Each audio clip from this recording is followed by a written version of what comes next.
তো রিসার্চ মেথোডোলজির একটা ক্লাস বাকি ছিল, সেটা হচ্ছে রিসার্চ প্রপোজাল লেখাটা। তো আমাদের ফ্যাকাল্টি মেম্বার যিনি আছেন, তিনি যখন ফ্রি হবে তখন পাবলিকেশন সম্পর্কে আরেকটা ক্লাস নিয়ে নেবেন। তো এই অংশটুকু আমি বাদ রাখতে চাচ্ছি না, যেহেতু আপনাদের একটা ভাইবা হবে।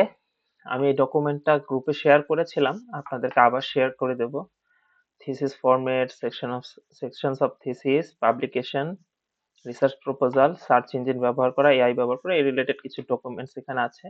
এছাড়াও আগে আমি একটা আহ, এই যে স্লাইডটা শেয়ার করেছিলাম, এটা ওখানে আছে। এটা তো আমাদের পক্ষ থেকে দেওয়া আপনাদেরকে আহ, কিছু জাস্ট একটা গাইডলাইন বলা যায়, কিন্তু আপনাদেরকে ইন ডিটেল আরো সার্চ দিয়ে দিয়ে জানতে হবে। প্রত্যেকটা টপিক ধরে আমরা সবকিছুই ইনক্লুড করেছি, কিন্তু আপনাদেরকে এগুলোকে আরো জানতে হবে। এটার ক্ষেত্রে আপনার এআই ব্যবহার করতে পারেন। আপনারা এই প্রত্যেকটা বিষয় একটুকু ধরেন কপি করে আপনি এআই কে দিলেন, বললেন এটাকে আরো বেশি বুঝায় বলো আমাকে। ক্লাসে তো আমি ডিরেক্টলি বলবোই, কিন্তু উদাহরণ দিয়ে দিয়ে আরো বেশি বোঝানোর জন্য আপনি এআই এর হেল্প নিতে পারেন। এভাবে প্রিপারেশন নেবেন, কারণ আমাদের এটার উপর জাস্ট একটা 20 মার্কসের ভাইবা হবে, এই পুরা এই যতগুলো বিষয় আছে সেগুলোর উপরে। তো ভাইভাতে কি কি বিষয় থাকবে, মানে সবকিছুই, যে কোনো কিছু আসতে পারে ইয়াতে। সো ইয়া করবেন, কারণ 80% মার্কস মানে 100 মার্কসের এক্সাম তো। আহ 30, হ্যাঁ, টোটাল হবে হচ্ছে, ও, এইটা হচ্ছে আমরা টোটাল 100%-এ মার্কস করবো। সো এইটা হবে 20 মার্কসের ভাইবা। তারপর এসপিএসএস এর উপরে হবে 40 মার্কস, আর এর উপরে সম্ভবত 60 নিব, আর আর্ক জিআইএস এর ধরেন 30 নিব, এরকম হবে। তারপর টোটাল একটা পার্সেন্টেজ করব। পার্সেন্টেজে আপনারা যদি 80% মার্কস পান, তাহলে যারা 80% বা অ্যাবভ পাবেন তারা হচ্ছে ইন্টার্নশিপের সুযোগটা পাবেন। আর যারা ফেল করবেন তাদের সার্টিফিকেটে থাকবে আপনারা জাস্ট পার্টিসিপেট করেছেন সেইটা। আর যারা 80% মার্কস পান নাই, মানে পাস করবেন, মানে 50%-এর উপরে মার্কস পাবেন, তারা সাকসেসফুলি কমপ্লিট করেছেন সেই রিলেটেড সার্টিফিকেট পাবেন। ঠিক আছে? কারণ এটা হচ্ছে আমাদের, আহ, যদিও আমরা ছোট, কিন্তু আমাদের রেপুটেশন এক সময় হবে। আপনারা যে ভালোভাবে যদি প্রিপারেশন না নেন, তো আমাদের রেপুটেশন খারাপ হবে। তো আপনাদের ভালো প্রিপারেশন দরকার। ইভেন এটা আপনাদের ভালোর জন্য, যে আপনারা ভালো করবেন। ভালো করলে আপনারাই ভবিষ্যতে ভালো করতে পারবেন, আমাদেরও নাম হবে আর কি। আচ্ছা, যাই হোক, তো আমি ক্লাস শুরু করছি। How to right winning research proposal. Research proposal লেখাটা বেশি ইম্পর্টেন্ট রিসার্চ শুরু করার আগে, কারণ আপনি আপনার যে সুপারভাইজার থাকবেন, অথবা হচ্ছে আহ, যে ইনস্টিটিউশনের আন্ডারে কাজ করবেন, তো আপনার যে টার্গেট থাকবে, আপনার রিসার্চের যে আপনার রিসার্চ করার যে উদ্দেশ্যটা, বা হচ্ছে আপনি যে টপিকের উপর রিসার্চ করতে চান, সেইটার বিষয়ে তাদেরকে জানাতে হবে যে আমি এই বিষয় করতে চাই। এখন আপনার ফান্ডিং লাগতে পারে, হ্যাঁ। তো এই জন্য আমরা এটা বলি, research proposal is essentially a sales pitch. এইটা এমন ভাবে আপনাদের তৈরি করতে হবে যেন সুপারভাইজার দেখে এই বিষয়ে আগ্রহী হয় রিসার্চ করতে। অথবা হচ্ছে আপনার ধরুন ফান্ডিং দরকার এই রিসার্চটা করার জন্য, তো ফান্ড যে দিবে, যে ইনস্টিটিউশন দেখবে, অথবা পার্সোনাল ফান্ডিংও যদি হয়, বা কোনো কোনো কোনো কোম্পানির ফান্ডিংও যদি হয়, তাকে তো বোঝাতে হবে যে আপনার এই রিসার্চটা কেন জরুরি। অথবা সরকারিও কোনো বিষয় যদি হয়, যেমন সরকারি বিভিন্ন প্রজেক্টের ক্ষেত্রে, কোনো প্রবলেম সলভিং এর ক্ষেত্রে বিভিন্ন প্রফেসরদেরকে বলে যে আপনারা এই এই প্রবলেমটা কিভাবে সলভ করতে পারেন। তো তখন প্রফেসররাও বিভিন্ন রকম প্রপোজাল দেয় সরকারকে।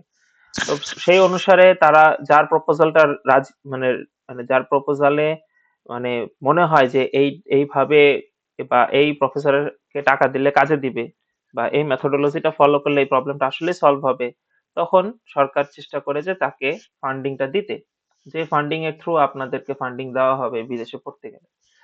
যাই হোক, তো স্বাভাবিকভাবে এই জন্য রিসার্চ প্রপোজালটাকে এভাবে লিখতে হবে যেন যাকে এই প্রপোজালটা দিচ্ছেন সে আহ, রাজি হয়, আইদার রিসার্চ করার জন্য অথবা ফান্ডিং দেওয়ার জন্য। এই জন্য এটাকে আমরা সেলস পিচ বলি। আহ, তো কমিটিতে কারা থাকে? এটা হয় সুপারভাইজার, নইলে হচ্ছে ওই ইনস্টিটিউশনের প্রধান অথবা যে ফান্ডিং দেয় সে। তো সেখানে আপনার এখানে আসলে এই রিসার্চ প্রপোজালে থাকে কি? ফার্স্টে থাকে হচ্ছে হোয়াট আর ইউ স্টাডিং, মানে দ্য টপিক। আপনি কোন টপিকের রিসার্চটা করছেন, and why is it important, the value or significance, মানে আপনার রিসার্চের ভ্যালু অথবা সিগনিফিকেন্সটা কি হবে। কারণ আমি আমার রিসার্চ যতই ভালো হোক, এটা আলটিমেটলি যদি হিউম্যান কাইন্ডের জন্য কোনো কাজে না আসে, তাহলে তো এখানে টাকা ফেলে লাভ নেই। এই জন্য তারপর how will you do it, আপনার মেথোডোলজিটা, আপনার রিসার্চটা করার যে মেথোডোলজি, কি কি মেথোডোলজি ফলো করবে সেটা। তো এই তিনটা জায়গায় খুব গুরুত্বপূর্ণ, তিনটা জায়গায় একদম গুরুত্বপূর্ণ, এবং এই তিনটা জায়গায় ঠিক না রাখলে আহ, কোনোটাই কাজে লাগবে না, মানে এই প্রপোজালটা একসেপ্টেড হবে না। তো আমি সরাসরি স্ট্রাকচারে চলে যাই। রিসার্চ প্রপোজালে কি কি বিষয় অ্যাড করতে হয়, এটা তো আমার ব্রডলি বললাম যে রিসার্চ প্রপোজালে কি কি থাকে, কিন্তু এখন এটাকে তো আমার স্ট্রাকচার্ড ওয়েতে প্রেজেন্ট করতে হবে। তো আমার ফার্স্টেই রিসার্চ প্রপোজালে থাকে হচ্ছে টাইটেল। টাইটেলটাই মানে আমার টপিক যেটা সেটা, টাইটেলটা। টাইটেলের গোল কি? It should be descriptive but catchy. Descriptive হবে এবং ক্যাচি হবে, টাইটেল দেখেই যেন মানে আমার উদ্দেশ্যটা বোঝা যায় যে আমি কি বিষয়ে কাজটা করতে চাচ্ছি। হুম। তো যেমন এখানে এই ক্ষেত্রে আমরা দুইটা ফর্মুলা ফলো করতে পারি। যেমন আমার টাইটেলের মধ্যে কি কি থাকবে, টপিক থাকবে, মেথড থাকবে, কনটেক্সট থাকবে, অথবা টপিক থাকবে, কনটেক্সট থাকবে, এন্ড লোকেশন থাকবে, এরকম। এই রিলেটেড আমি দুইটা উদাহরণ দিচ্ছি। যেমন ধরেন ফার্স্টের ফর্মুলা যেটা টপিক, মেথড এন্ড কনটেক্সট, এই অনুসারে আমি একটা উদাহরণ দেই। যেমন barriers two computer based testing, এটা হচ্ছে আমার টপিকটা। মানে আমি কম্পিউটার বেসড যে টেস্টিং সিস্টেমটা আইএলস এর যেটা, এইটার যে প্রবলেম গুলা বা ব্যারিয়ার গুলা, যে এইটাকে কেন এমব্রেস করতে পারছে না। হুম। তারপরে দেখি কোয়ালিটেটিভ অ্যানালিসিস, এটা হচ্ছে মেথড। আমার কোন মেথডটা ফলো করব? Qualitative analysis of rural IELTS candidates in Bangladesh. যারা হচ্ছে গ্রাম গ্রাম থেকে আইএলস এর এক্সাম দিবে, তাদের জন্য তারা কোন কোন ব্যারিয়ার বা তারা কোন কোন বটলনেক গুলা ফেস করে কম্পিউটার বেসড টেস্টিং এর প্রিপারেশনের ক্ষেত্রে হোক বা এক্সাম দেওয়ার ক্ষেত্রে হোক। এইটা হচ্ছে আমার ফুল টাইটেলটা, মানে barriers two computer based testing, qualitative analysis of rural IELTS candidate in Bangladesh, এটা হচ্ছে আমার টাইটেল। তাহলে আমি এখানে কনটেক্সটটা কি, আমার যারা হচ্ছে rural IELTS candidate in Bangladesh তাদেরকে নিয়ে আমার কাজ, এবং কোন মেথড ফলো করতেছে? Qualitative math analysis. কোয়ান্টিটেটিভ না, কোয়ালিটেটিভ, মানে স্বাভাবিকভাবে এটা ডেটা গুলা হবে কোয়ালিটেটিভ ডেটা। ঠিক আছে। আর আমার টপিকটা মেইনলি কি? এটা হচ্ছে barriers two computer based testing. এটা একটা ফর্মুলা। আরেকটা ফর্মুলা এটা হতে পারে টপিক, কনটেক্সট এন্ড লোকেশন। যেমন দেখি, the impact of climate change, মানে ক্লাইমেট চেঞ্জের ইম্প্যাক্টটা আমি জাজ করব এখানে, বা হচ্ছে এটা মেজার করব, অথবা যাই হোক, এটাই হচ্ছে আমার টপিক, কাজের টপিকটা। তো আমার কনটেক্সট এখানে কি? On rice yield. এটার ইম্প্যাক্টটা কিসের উপর? ধান, ধানের যে ফলন, রাইস ইল্ড, সেটার উপর।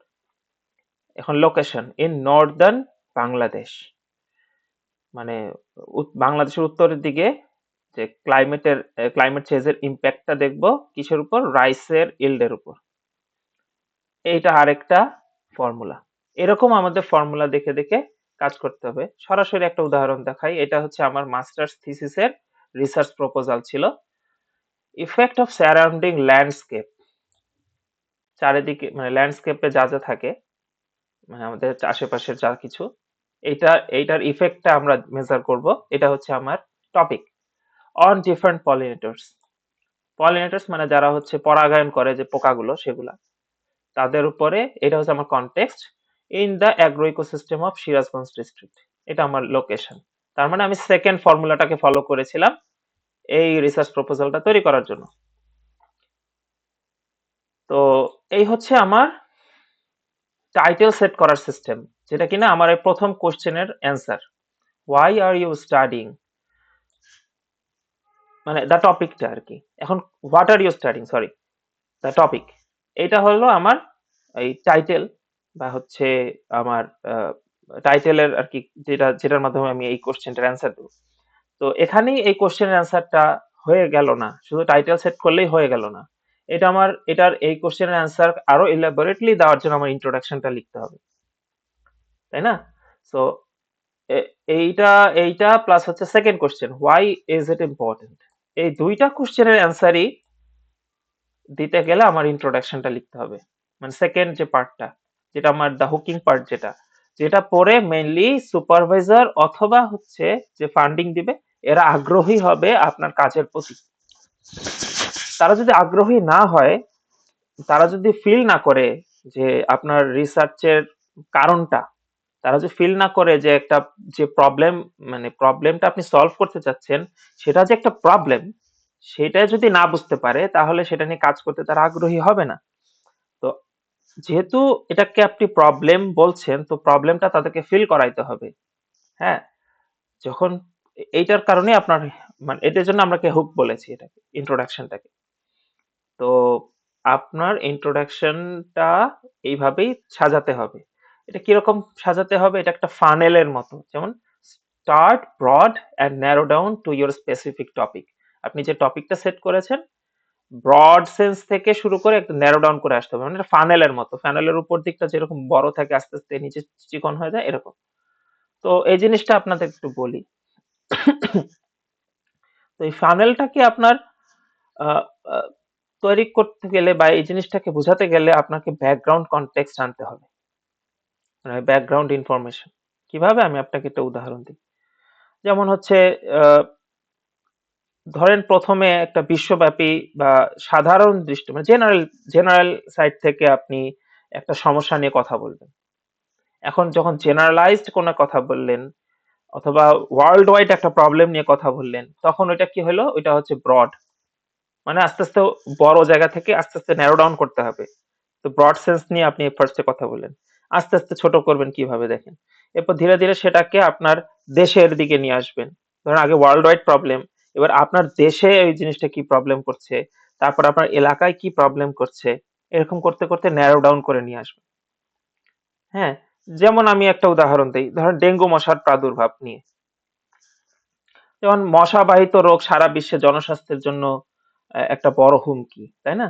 তো এইটাকে আমরা ব্রডলি করলাম। এরপরে ধরেন আমরা দক্ষিণ এশিয়ার দিকে নিয়ে আসলাম, দক্ষিণ এশিয়ায় কি প্রবলেম করতেছে, তারপর বাংলাদেশে কি প্রবলেম করতেছে, এবং আমি ধরেন ঢাকা ঢাকা জেলার কথা বললাম, অথবা ঢাকা শহরের কথা বললাম, এভাবে এদিকে নিয়ে আসলাম। ঠিক আছে? তো এটার ব্যাকগ্রাউন্ড কনটেক্সট নিয়ে, যে এরপরে হচ্ছে এই প্রবলেমটা আমার বোঝাতে গেলে অবশ্যই ব্যাকগ্রাউন্ড কনটেক্সট আনতে হবে। তো ব্যাকগ্রাউন্ড কনটেক্সট মানে হচ্ছে এইটার মানে কিছু ইনফরমেশন।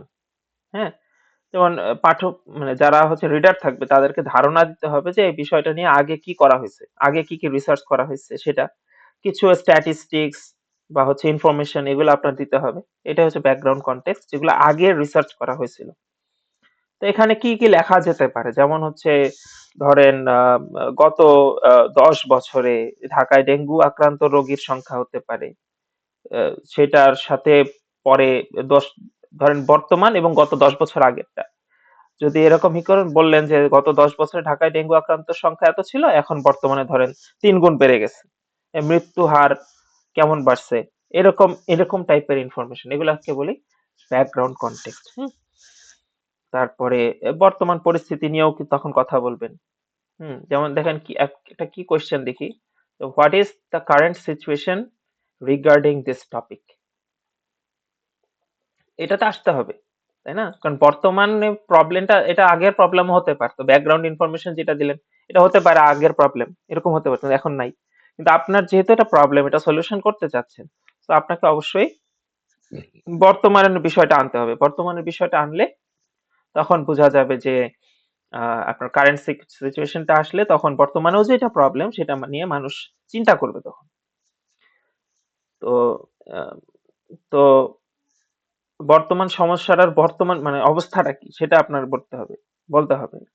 যেমন এটা বলা যায়, যেমন ধরেন গভর্নমেন্ট নানা পদক্ষেপ নিচ্ছে যে মশা নিয়ন্ত্রণ করা, হ্যাঁ, তাও কিন্তু মশা কমাতে পারতেছে না। কিন্তু যেমন শীতকালের দিকে আমাদের উত্তরাতে অনেক বেশি মশা বেড়ে যায়, আমি এটা আশ্চর্য হয়ে যাই। আমি শুনছি যে পানি টানি জমলে তখন ডেঙ্গু মশার প্রাদুর্ভাব হয় এরকম, কিন্তু শীতকালে মশা আগের থেকে বেশি পাইতেছি আমাদের উত্তরায়। তো তো যাই যাই পদক্ষেপ নিচ্ছে সরকার সেটা কাজ করতেছে না। নতুন কোনো পদ্ধতি বের করতে হবে, তাই না? এটা আমাদের এখন ক্রাইং নিড হয়ে গেছে। মশা যেমন আগে এরকম গ্যাস দিয়ে ধোঁয়া দিয়ে চলে যাইতো, কিন্তু এখন সেটা দিলেও মশার কোনো চেঞ্জেস আসতেছে না। এখন আমি কোন কোন টেকনোলজি আনতে পারি যে এইগুলাকে আরো সহজে কন্ট্রোল করতে পারবে, সেটাই হচ্ছে আপনার কাজ, তাই না? আপনার বলতে গেলে যে তো এই জিনিসটা, এই ফুল ফানেলটা আসলে কি? এই ফানেলটা পুরাটাই এমন যেন হচ্ছে আপনার ইন্ট্রোডাকশনটাকে এইভাবে সাজাতে হবে এই ফানেলটা, যেন মনে হবে যে ওয়ার্ল্ডের সমস্ত প্রবলেম একদম আপনার রিসার্চ করবেন যে আপনার টেবিলে এসে পৌঁছেছে। মানে আপনি যে কাজটা করবেন এইখানে এসে থামতেছে সেই ফুল ওয়ার্ল্ডের প্রবলেমটা, এরকম একটা ভাব নিয়ে আসতে হবে ইন্ট্রোডাকশনের মধ্যে। তাহলে মানুষ আহ, বা সুপারভাইজার বলেন অথবা যারা ফান্ডিং দিবে তারা তখন বুঝতে পারবে যে না আসলে আপনার কাজটার মানে গুরুত্বটা কতটুকু। এই পর্যন্ত কি আপনারা বুঝছেন?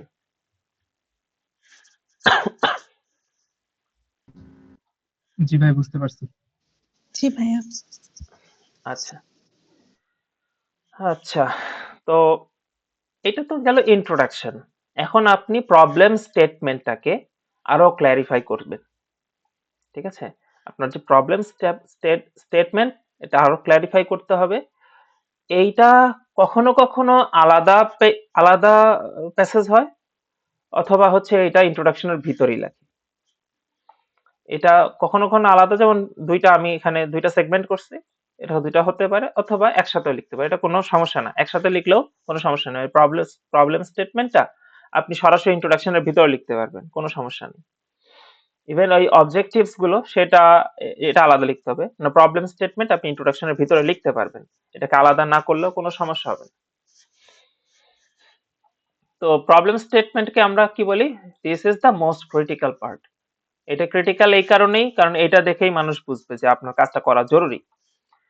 তো আহ, তো এই প্রবলেম স্টেটমেন্টটা হচ্ছে আপনার রিসার্চ গ্যাপ, যে গ্যাপটা নিয়ে আপনি কাজ করতে চান। যে আমি বললাম যে সরকার যে কাজগুলো যেটা কথা, যে ইনিশিয়েটিভস গুলো এতদিনে নিয়েছে সেটাতে আসলে কাজ হচ্ছে না, মশা দমন হচ্ছে না। তো এইটাই হচ্ছে গ্যাপটা। তাহলে কেন হচ্ছে না সেটা নিয়ে হয়তো কেনর হয় কোশ্চেনের অ্যান্সার দিবেন, অথবা এই প্রবলেম সলভ করার জন্য আপনি নতুন কোনো মেথড আনছেন সেই জিনিসটাকে ডেসক্রাইব করবেন, অথবা এই এই যে কেন যে গ্যাপটা তৈরি হয়েছে সেই গ্যাপটা ফিল আপ করার জন্য কিছু সাজেশন দিবেন, এরকমই কাজগুলো হবে।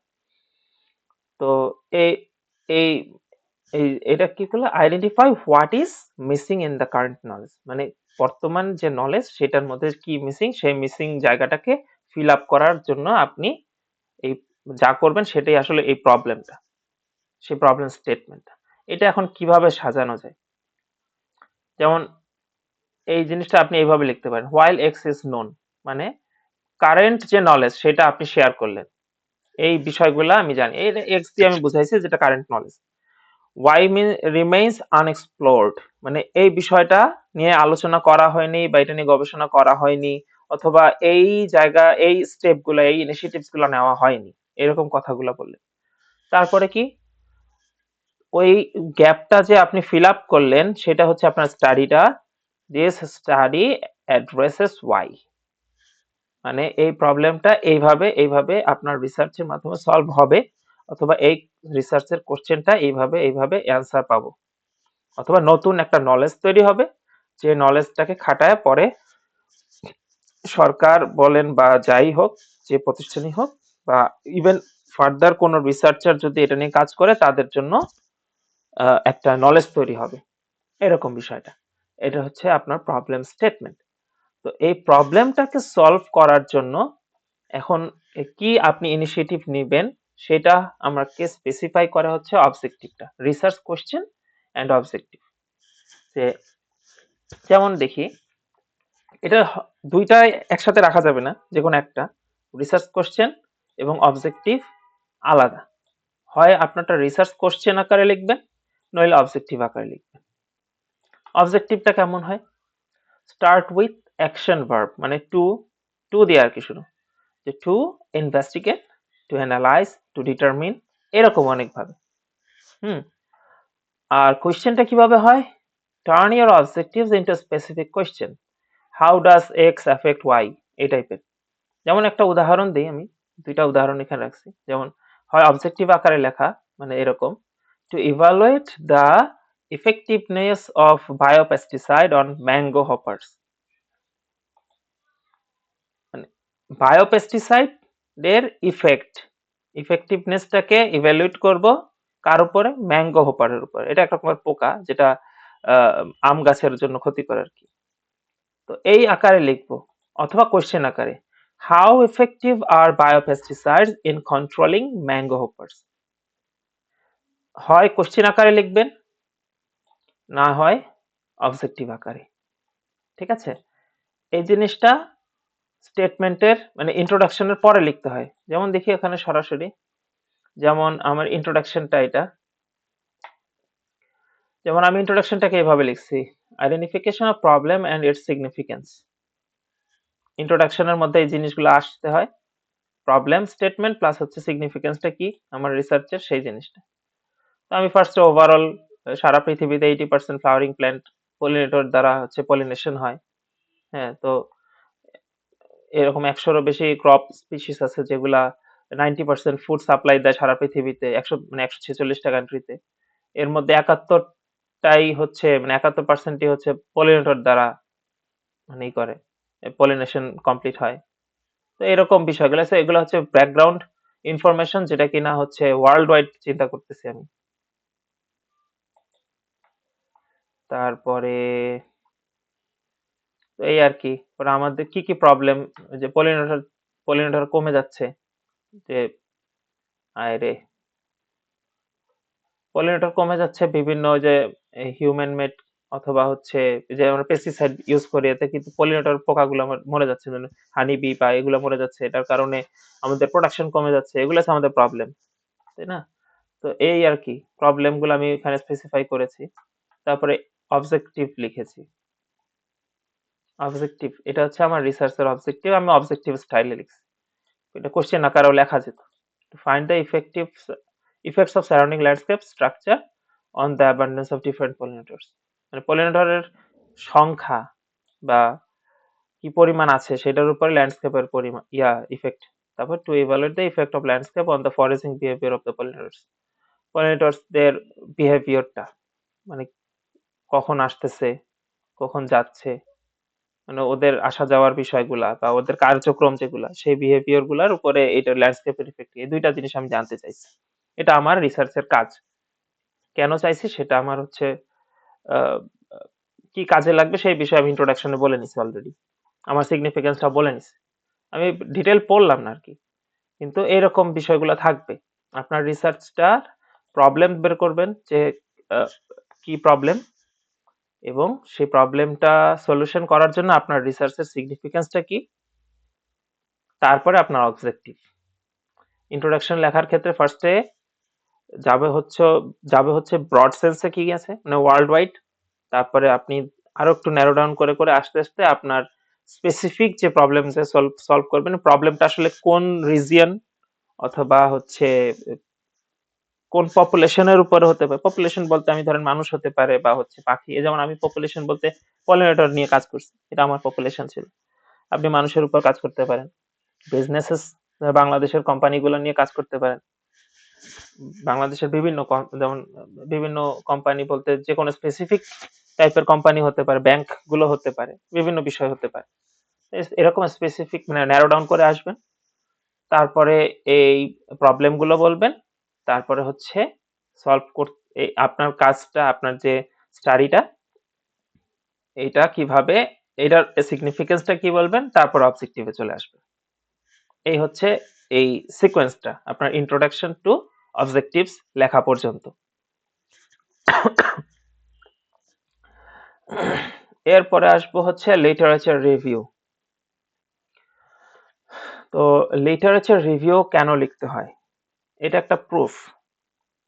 লিটারেচার রিভিউ লেখাটা হচ্ছে প্রুফ, কারণ আপনি যে যথেষ্ট পরিমাণ জ্ঞান অর্জন করে এই কাজে নেমেছেন সেইটা সেইটা ওদেরকে জানানোটাই হচ্ছে প্রুফ।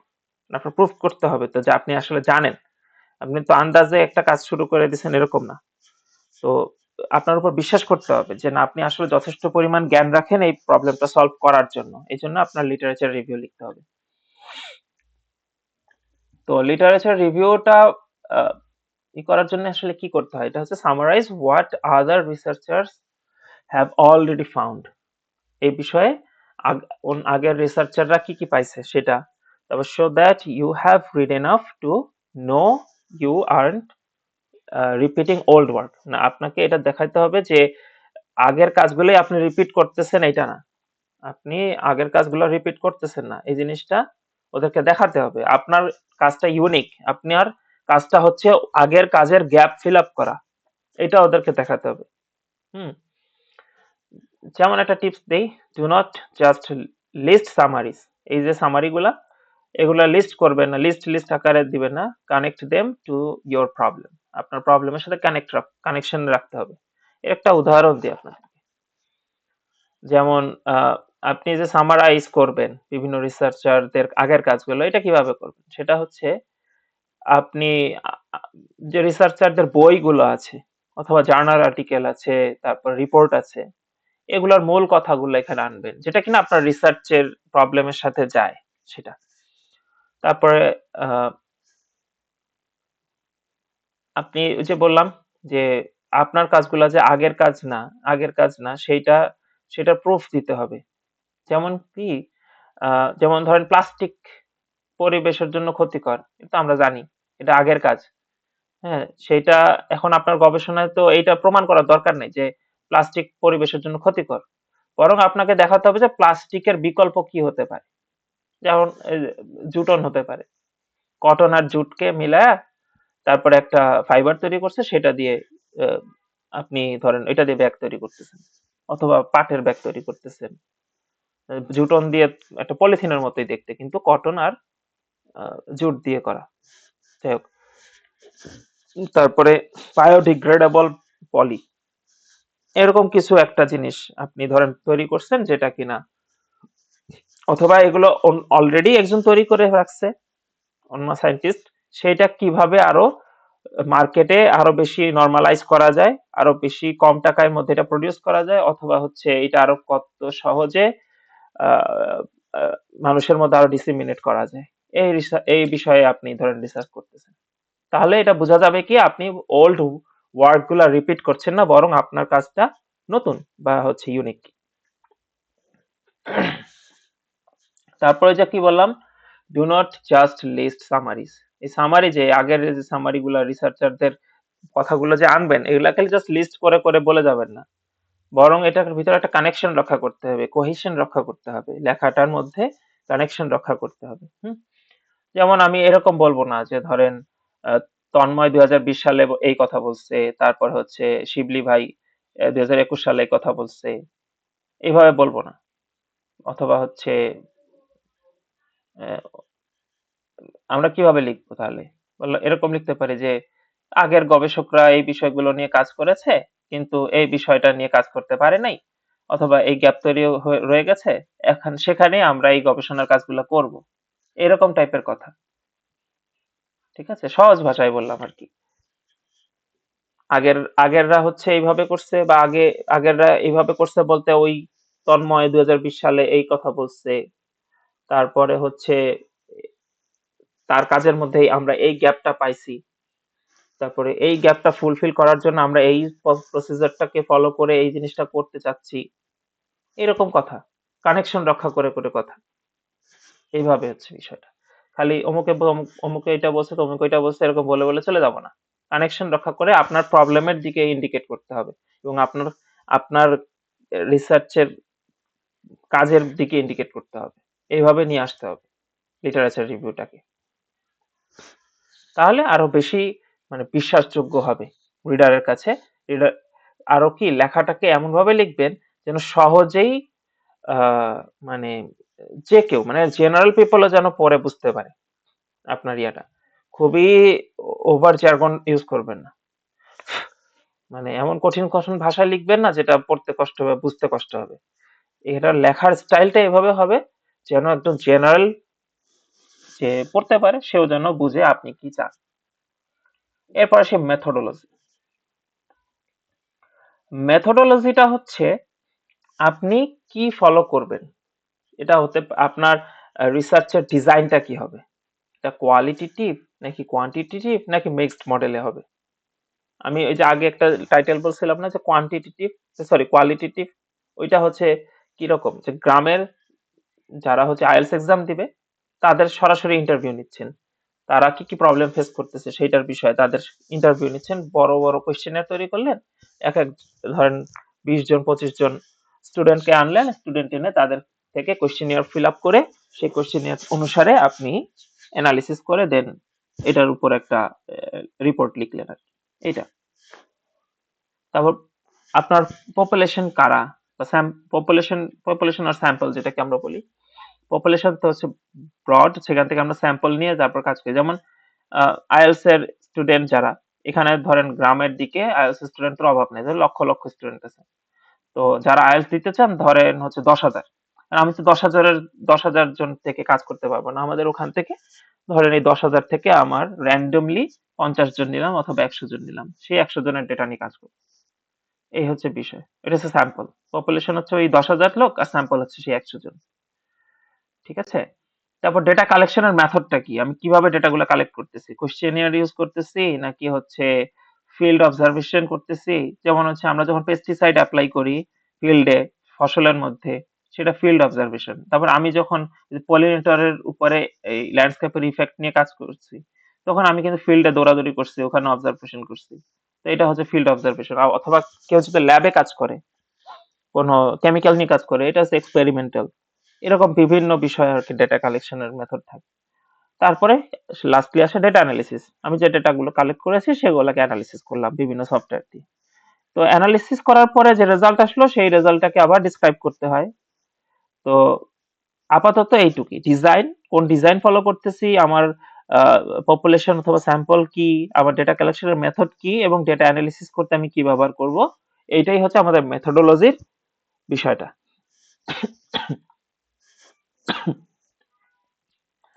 যেমন আমি কি করেছি দেখেন, এই যে আমার ম্যাটেরিয়ালস এন্ড মেথডের মধ্যে আমি আমার এক্সপেরিমেন্টাল সাইট, আমি কোথায় যে মানে আমি কোথায় থেকে কালেক্ট করব ডেটা সেটা, এক্সপেরিমেন্টাল পিরিয়ড কত কোন মাস থেকে কোন মাসে আমি আমার এক্সপেরিমেন্টটা চালাবো, তারপরে আমি ল্যান্ডস্কেপ কম্পোজিশন কিভাবে মেজারমেন্ট করেছি, তারপরে পলিনেটর স্যাম্পল করেছি, পলিনেটর স্যাম্পলিং কিভাবে করেছি, এটা ডেটা কালেকশনের অন্তর্ভুক্ত। এই যে মেজারমেন্ট অফ ল্যান্ডস্কেপ কম্পোজিশন আর হচ্ছে পলিনেটর স্যাম্পলিং, এটা হচ্ছে আমার ডেটা কালেকশনের অন্তর্ভুক্ত। তো ফরেজিং বিহেভিয়ার অফ দ্য পলিনেটরস, এই জিনিসগুলা কখন কোন কোন টাইমে আমি ডেটা কালেক্ট করেছি, তারপর কোন কোন ডেটাগুলো আমি কালেক্ট করেছি, এটা হচ্ছে ডেটা কালেকশন অংশ আমি আলাদাভাবে লিখছি। আবার অ্যানালিসিস করছি কিভাবে, এই জিনিস এগুলা হচ্ছে আমার মেথোডোলজির। এই পর্যন্ত হচ্ছে আমার মেথোডোলজির বিষয়টা। মেথোডোলজি যাওয়ার পরে আমার এই একটা সেগমেন্ট আছে, এই সেগমেন্টটা সবসময় থাকে না, সবসময় থাকে না, অনেকে রাখে অনেকে রাখে না। কারণ এই অংশটা অনেকে ওই ইন্ট্রোডাকশনের মধ্যেই থাকে, অথবা আলাদা করে এটা লেখা যায়। সিগনিফিকেন্স অথবা রেশনাল, আপনার রিসার্চের সিগনিফিকেন্সটা কি হবে, এটা আমরা এটাকে বলি so what factor. So what, আপনি এই কাজটা করছেন তো কি হয়েছে, এটা আপনার বোঝাইতে হবে যে আমার এই কাজটা কেন করছি বা কি জন্য দরকার। সিগনিফিকেন্স অথবা রেশনাল, সহজে বললেই বোঝা যাবে যে যদি আপনি এই প্রশ্নটা শক্ত উত্তর না দিতে পারেন তার মানে আপনার গবেষণার কোনো সিগনিফিকেন্স বা গুরুত্ব নাই। ঠিক আছে, এই কোশ্চেনের সো হোয়াট ফ্যাক্টরটার মানে সো হোয়াট কোশ্চেনটার অ্যান্সার দিতে হবে আপনাকে।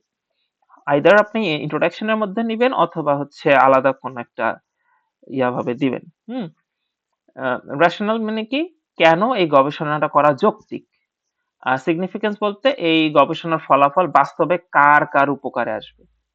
হ্যাঁ, যেমন এই যে এই কথাটা, তুমি হু বেনিফিটস ফ্রম দ্য রিসার্চ, এটা পলিসি মেকারদের কাজে আসবে, না ফার্মারদের, নাকি ফিউচার স্টুডেন্টসদের, নাকি কোনো ইন্ডাস্ট্রি, নাকি ফিউচার কোনো রিসার্চারের কাজে লাগবে। এটা আপনার ওখানে বুঝাইতে হবে যে আপনার এই রিসার্চটা কার কাজে লাগবে। ঠিক আছে, তা এইটা আপনার এইটার রিফ্লেকশন আপনার ইন্ট্রোডাকশনের ভিতরেও থাকবে। আর হচ্ছে ইন্ট্রোডাকশনের পরে যে সেগমেন্টের কথা বলছিলাম, সেটা হচ্ছে এই যে এটা প্রবলেম স্টেটমেন্ট, এটার মধ্যে থাকতে হবে। যদি আপনি এই দুইটাকে আলাদা করেন, দুইটার মধ্যেই থাকতে হবে, অথবা দুইটাকে একসাথে করে ইন্ট্রোডাকশনের মধ্যে রাখেন, সেটা ইন্ট্রোডাকশনের মধ্যে দিয়ে দিলেও হয়ে যায়। আলাদা এরকম লিখতে হয় না। তো মেইন বিষয় যেটা, সেটা হচ্ছে আপনার ইন্ট্রোডাকশনটা, তারপর অবজেক্টিভটা, মেথোডোলজিটা, তারপর হচ্ছে সরি লিটারেচার রিভিউ, তারপর মেথোডোলজি, তারপর হচ্ছে এই যে টাইমলাইন এন্ড বাজেট, এই অংশটা থাকতে হবে। যদি এমন হয় যে রিসার্চটা কোনো ফান্ডিং চাওয়ার জন্য না, মানে আপনার রিসার্চটা করতে গেলে কারো কাছে টাকা লাগবে, এইরকম যদি না হয় যে সরকারের কাছে টাকা লাগবে, অথবা হচ্ছে কোনো ব্যক্তিগত টাকার দরকার, অথবা কোনো কোম্পানি থেকে টাকা দরকার, এরকম যদি না হয়, তাহলে বাজেট আর লেখা লাগে না। আর যদি টাকার বিষয়টা আসে, তাহলে বাজেটটা লিখতে হবে, কিন্তু টাইমলাইন ঠিকই লিখতে হবে, কোন মাস থেকে কোন মাসের মধ্যে করতে হবে। আমি রিসার্চের যে ইন্ট্রোডাকশন টু রিসার্চ ক্লাসটা, একদম প্রথম ক্লাস, সেইখানে আমি একটা কথা বলেছিলাম যে আহ, আপনাকে আপনার রিসার্চটা অবশ্যই একটা টাইমলাইনের ভিতরে করতে হবে, কিন্তু খুব শর্ট টাইমের মধ্যে। কারণ আপনি যে প্রবলেমটা সলভ করতে চান, সেটা সলভ যদি 10-20 বছর ধরে করেন, ওতে তো লাভ নেই। 10-20 বছরের মধ্যে অনেকের অনেক ক্ষতি হয়ে যাবে। তাহলে তাহলে অবশ্যই এই সময়ের মধ্যেই করতে হবে, যে টাইমের মধ্যে করলে খুব মিনিমাম ক্ষতি হবে মানুষের, এবং দ্রুত এটা প্রবলেম সলিউশনটা বের করে নিয়ে আসতে পারবেন। তাহলে ওই রিসার্চটা ভ্যালিড হবে, ওই রিসার্চ করার একটা যৌক্তিক হবে। হ্যাঁ, আপনি দ্রুত যদি সলভ না করতে পারেন আপনার প্রবলেম, আপনি প্রবলেম সলভ করতে করতে 5-10 বছর লাগাই দিবেন, তাহলে 5-10 বছর অনেকের ক্ষতি হয়ে যাচ্ছে। আপনার রিসার্চটা তখন আর যৌক্তিক থাকতেছে না। ইভেন আপনি এই সলিউশনে 10 বছরের রিসার্চ করতে করতে আরেকজন হয়তো এর ভিতরে রিসার্চ করে এই প্রবলেমটা সলিউশন বের করে ফেলবে। তখন কার ক্রেডিট হবে? আপনার হবে না, ওর হবে। আপনি যদিও শুরু করছেন রিসার্চ আগে, কিন্তু আপনি সলভ করতে পারেন নাই, তারপরে হচ্ছে এইটা পাবলিশও করতে পারেন নাই, সো আপনার আগে আরেকজনের নাম হয়ে যাবে। তো এই কারণে আপনার টাইমলাইনটা সেট করতে হবে যে না, এত কম টাইমের মধ্যে জিনিসটা করে আমার সারতে হবে। তো গ্যান্ট চার্টটা এইটাই, যে আপনাকে ব্রেকডাউন করতে হবে আপনার কাজটাকে বাই মান্থ, কোন মাসে কোনটা, কোন মাসে কোনটাই করবেন, এটা এটা আপনার ব্রেকডাউন করতে হবে। আর বাজেট লাগলে estimated cost for travel, printing, software etcetera, এরকম। আমি এই যে দেখেন এখানে আমারটার জন্য বাজেট, আমি ফান্ডিং এর জন্য অ্যাপ্লাই করি নাই, আমার সেলফ ফান্ডে রিসার্চটা করতে হয়েছে। কিন্তু এই কারণে আমার শুধু টাইম ফ্রেমটা রাখছি, যে কোন সময় কোন কাজ করছি। রিভিউ অফ লিটারেচারটা 1 মাস ধরে করছি, বা ল্যান্ডস্কেপিং ইউজিং গুগল আর্থ, এটা 15 দিনে, এরকম টাইম ফ্রেম আমি তৈরি করছি। তারপরে হচ্ছে কোন কাজটা কোন মাসে মানে কত দিনে করব, কোনটা কোন মাসে কত মাস ধরে করব, এই একটা টোটাল 1 বছরের মধ্যে একটা হিসাব করছি যে না, আমার এই ফুল কাজটা করতে 1 বছর লাগবে। তাহলে কোনটার জন্য কতটুকু আমি অ্যালোটেট করলাম, কতটুকু সময়, সেটা আপনার টাইম ফ্রেমটা ওদেরকে সাবমিট করতে হবে। যত কম দিতে পারবেন তত ভালো, যত কমে করতে, তাও কিন্তু কি, এটা অবশ্যই আপনার বুঝে শুনে দিতে হবে টাইমিংটা, মানে আন্দাজে দিলে হবে না। আপনি ধরেন এই কাজটা লেজিটলি করতে আপনার 1 বছর লাগবে, কিন্তু আপনি 6 মাস দিয়ে রাখছেন, এটা হবে না। এতে কিন্তু আপনাকে কৈফিয়ত দিতে হবে, কেন 6 মাসে কাজ হলো না, আপনাকে আমি এত ফান্ড দিলাম, তো 6 মাসে কেন হলো না, এটা একটা ভেজাল না। তো আপনাকে অবশ্যই আহ বুঝে শুনে তারপর টাইমিংটা সেট করতে হবে। এরপর আসি রেফারেন্স। রেফারেন্সটা কি? রেফারেন্সটা হচ্ছে ওই যে আপনি লিটারেচার রিভিউ লিখছেন, অথবা ইন্ট্রোডাকশনে যে ব্যাকগ্রাউন্ড ইনফরমেশন গুলো আনছেন, সেটার রেফারেন্স করি, সেই রেফারেন্সটা হচ্ছে এখানে, মানে যেটাকে আমরা রেফারেন্স বলি আর কি, পেপারের ক্ষেত্রে যেরকম রেফারেন্স হয়, এই যে রেফারেন্স। তো এই রেফারেন্সটা কিভাবে লিখবো?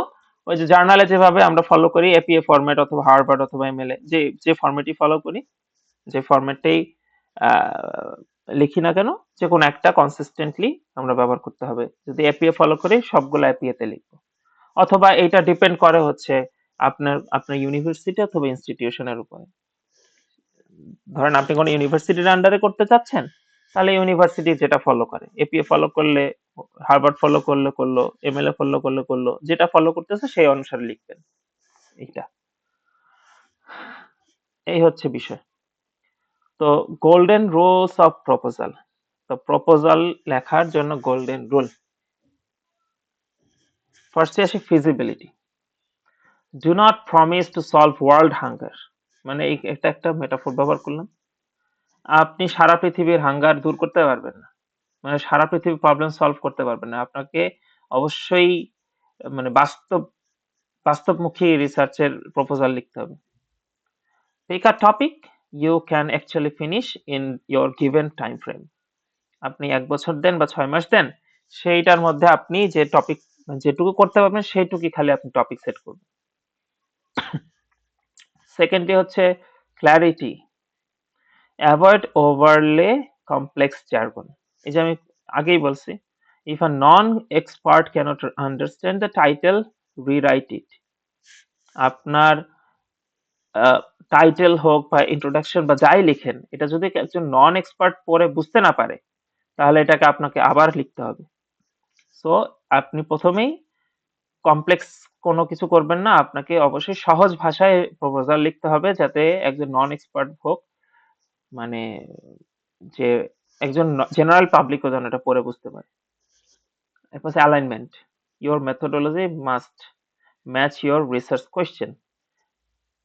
আপনি এই যে অবজেক্টিভ গুলো সেট করেছেন, অথবা হচ্ছে আপনি যে রিসার্চ কোয়েশ্চেন গুলো সেট করেছেন, সেগুলোর অ্যান্সার দিতে হবে আপনার আপনার ইয়াতে, মানে মেথোডোলজিতে। মানে আপনি যে মেথোডোলজি ফলো করবেন অবশ্যই সেই অবজেক্টিভ ফুলফিল হতে হবে।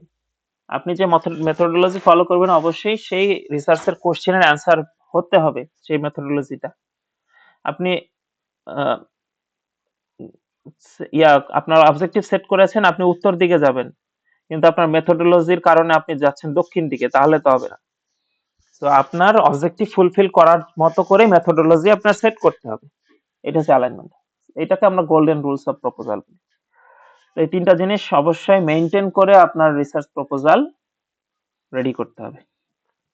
আর কুইক চেকলিস্ট আমি করেছি, এটা হচ্ছে আপনাকে এই জিনিসগুলো মাস্ট রিসার্চ প্রপোজাল লেখার পরে এই কয়েকটা জিনিস চেক করতে হবে। একটা হচ্ছে ইজ দ্যাট টাইটেল ক্লিয়ার, ওই যে বললাম ক্ল্যারিটি থাকা।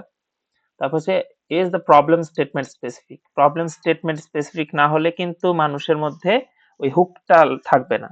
আপনি যার কাছে প্রপোজালটা দিচ্ছেন তাকে তো অবশ্যই হুক করতে হবে, তো প্রবলেম স্টেটমেন্ট স্পেসিফিক থাকতে হবে। কারণ are the research questions answerable, ওই যে ফিজিবিলিটি থাকতে হবে, যে প্রবলেমটা নিয়ে আপনি বা যে রিসার্চ কোশ্চেনটা নিয়ে আপনি কাজ করবেন, এটা আসলেই আপনি সলভ করতে পারবেন কিনা, অ্যান্সারেবল হবে কিনা।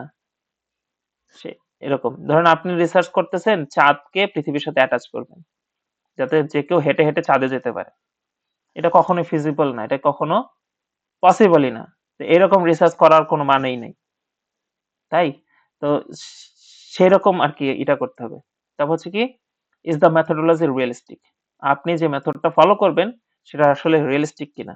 যেমন আপনি যদি বলেন যে আপনার রিসার্চ করার জন্য আপনি ইলন মাস্কের রকেট হায়ার করবেন, রকেট ভাড়া করবেন, এটা কিন্তু রিয়েলিস্টিক না। যদি আপনি আসলেই পারেন তাহলে ঠিক আছে, আর না হলে নাই। তারপর হচ্ছে আর দ্য সাইটেশনস কারেক্ট, মানে আপনি যে রেফারেন্সেস গুলো আনবেন সেগুলো কারেক্টলি ইউজ করেছেন কিনা সেটা দেখতে হবে। মানে আপনি আহ, আকাশ থেকে একটা সেন্টেন্স এনে লিখে বললেন তন্ময় এটা বলছে, তাহলে হবে না। আমি যদি সত্যি বলে থাকি তাহলে সেটাই লিখবো, এরকম আর কি বিষয়টা। এবং ওই যে ফরম্যাট গুলো ঠিক আছে কিনা এটা দেখতে হবে, এপিএ ফরম্যাট বা যে ফরম্যাটই হোক সেই ফরম্যাট গুলো ঠিক আছে কিনা এটা। তো আগে আপনার হচ্ছে এই গোল্ডেন রুলস গুলো ফলো করে আপনার এই যে ফার্স্টে যে তিনটা কোশ্চেন আনছি, what are you studying, why is it important and how will you do it, এই তিনটা কোশ্চেনের অ্যান্সার দিচ্ছে কিনা গোল্ডেন রুল ফলো করে এই 3টা কোশ্চেনের অ্যান্সার আপনার রিসার্চ প্রপোজাল দিচ্ছে কিনা সেটা আপনার চেক করে এই যে স্ট্রাকচার দিয়েছে সেই স্ট্রাকচারে আপনার লিখতে হবে। এটা হচ্ছে আপনার কাজ।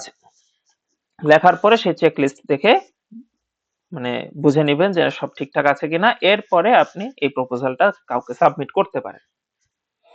এই পর্যন্ত বুঝছেন রিসার্চ প্রপোজাল লেখার সিস্টেমটা? ফাহিম, রিসার্চ প্রপোজাল লেখার সিস্টেম বোঝা গেছে? জি ভাই, বুঝতে পারলাম। আর একটু দেখা লাগবে আর কি কখন নোটটা। জয়েন করছো? ভাই আমি এই 20 মিনিট পরে মনে হয় জয়েন করলাম। ও, মানে তাহলে এটা তো তুমি অনেক কিছু মিস করছো। যাই হোক, প্রীতি আপু বাইরে ছিলাম বুঝছেন? তো।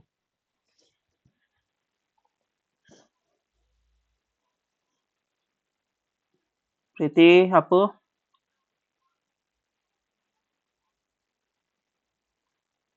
নিশা আপু বুঝছেন? জি ভাই, আলহামদুলিল্লাহ বুঝতে পেরেছি। আর একটু মানে রিসার্চ করতে করতে হবে হবে। নিজে থেকে। হ্যাঁ হ্যাঁ, প্রত্যেকটা বিষয় হুম নিয়ে আপনি চ্যাট জিপিটিতে বলেন বা যেখানে বলেন ওইটা দিয়ে আপনি হুম হুম অনেকগুলো উদাহরণ চাবেন। সেই উদাহরণগুলো ও দিলে তখন আরো ক্ল্যারিফাই হয়ে যাবে আপনার কাছে। হুম হুম। আচ্ছা, এরপরে আমি যেহেতু ডেটা অ্যানালিসিস এর ক্লাস, আচ্ছা ভাই, তো হ্যাঁ, শিবলি ভাই বলেন বলেন। আচ্ছা ভাই, এই যে কুইক চেক লিস্ট এগুলো কি লাস্টে লিখে দিতে হবে? না না, এগুলো লিখতে হবে না, আমি জাস্ট আপনি একটা জাস্ট অ্যাড করেছি আর কি। আমার মেইন কাজ রেফারেন্স পর্যন্তই। এই দেখেন আমার এই প্রপোজালটা প্রথম থেকে দেখাই। ফার্স্টে আমি কি আনছি, টাইটেল, এটা আমার টপিক, তারপর হচ্ছে আমার ইন্ট্রোডাকশনটা is identification of the problem and its significance, এটার মধ্যে আমি সবকিছু নিয়ে আসছি এই একটা ইয়ার মধ্যে।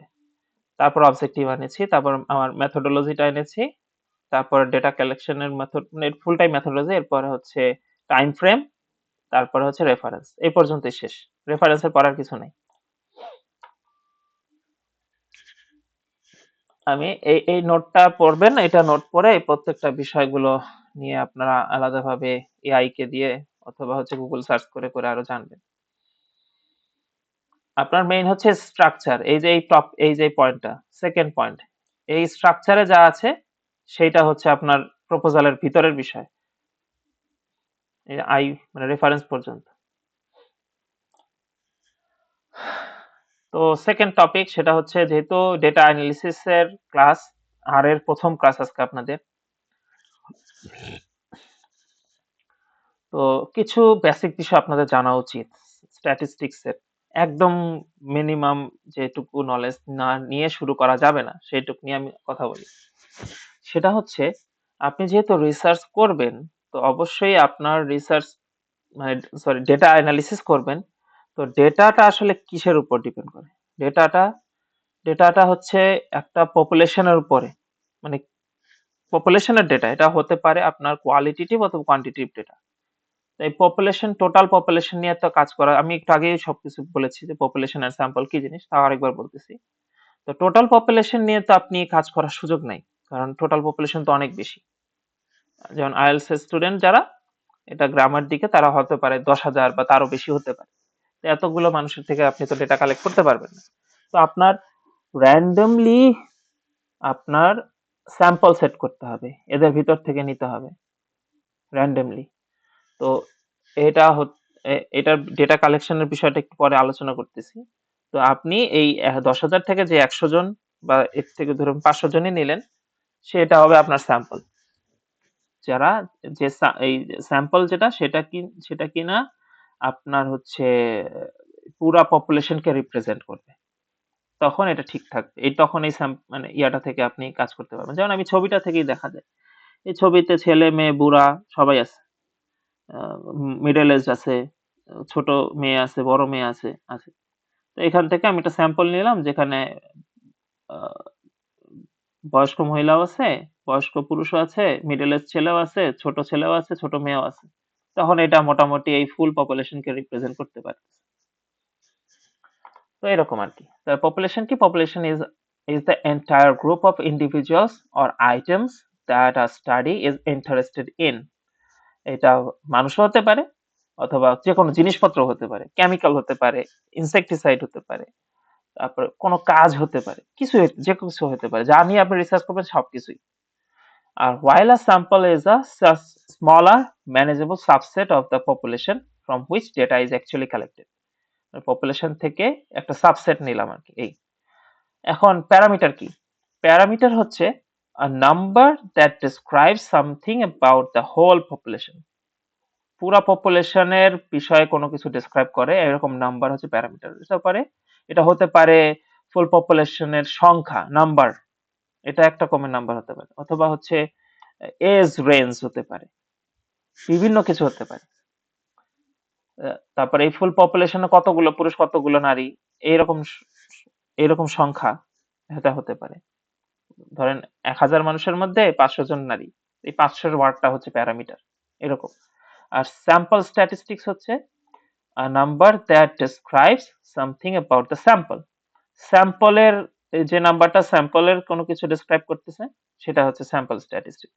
সাধারণত আমরা স্যাম্পল নিয়ে যেহেতু কাজ করি, তো আমাদের ডেটাগুলো স্যাম্পল স্ট্যাটিস্টিক্স হবে। এরপরে আসি স্ট্যাটিস্টিক্যাল স্টাডি কত রকমের, 2 রকম, একটা হচ্ছে observational and experimental. Statistical study হচ্ছে এই 2 রকম। আমরা রিসার্চের ক্ষেত্রে এরকম দেখছিলাম, অবজারভেশন আর এক্সপেরিমেন্টাল। অবজারভেশনাল গুলো যেগুলো হচ্ছে আমরা দেখে আমাদের আমাদের বুদ্ধি শুদ্ধি দিয়ে আমরা যেটা করি, আর এক্সপেরিমেন্টাল হচ্ছে ডেটা নিলাম, রিসার্চ করলাম, অথবা হচ্ছে কোনো একটা কেমিক্যালের সাথে আরেকটা কেমিক্যাল যুক্ত করে বিভিন্ন ইম্প্যাক্ট দেখলাম, এরকম বিভিন্ন বিষয়, যেটা এক্সপেরিমেন্টাল একটা মেথড ফলো করে আমরা করি সাধারণত।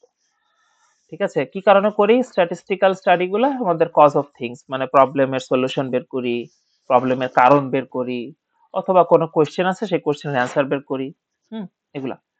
তো an observational study is when observe and gather data without changing anything, এটা হচ্ছে observational data, sorry observational study বা স্ট্যাটিস্টিক্যাল স্টাডি বললাম না, 2 টাইপের। অবজারভেশনাল স্টাডি তাহলে কি, খালি আমরা কোনো ডেটাকে চেঞ্জ না করে খালি জাস্ট অবজার্ভ করলাম, দেখে এনে লিস্ট ডাউন করে নিয়ে চলে আসলাম, এরকম।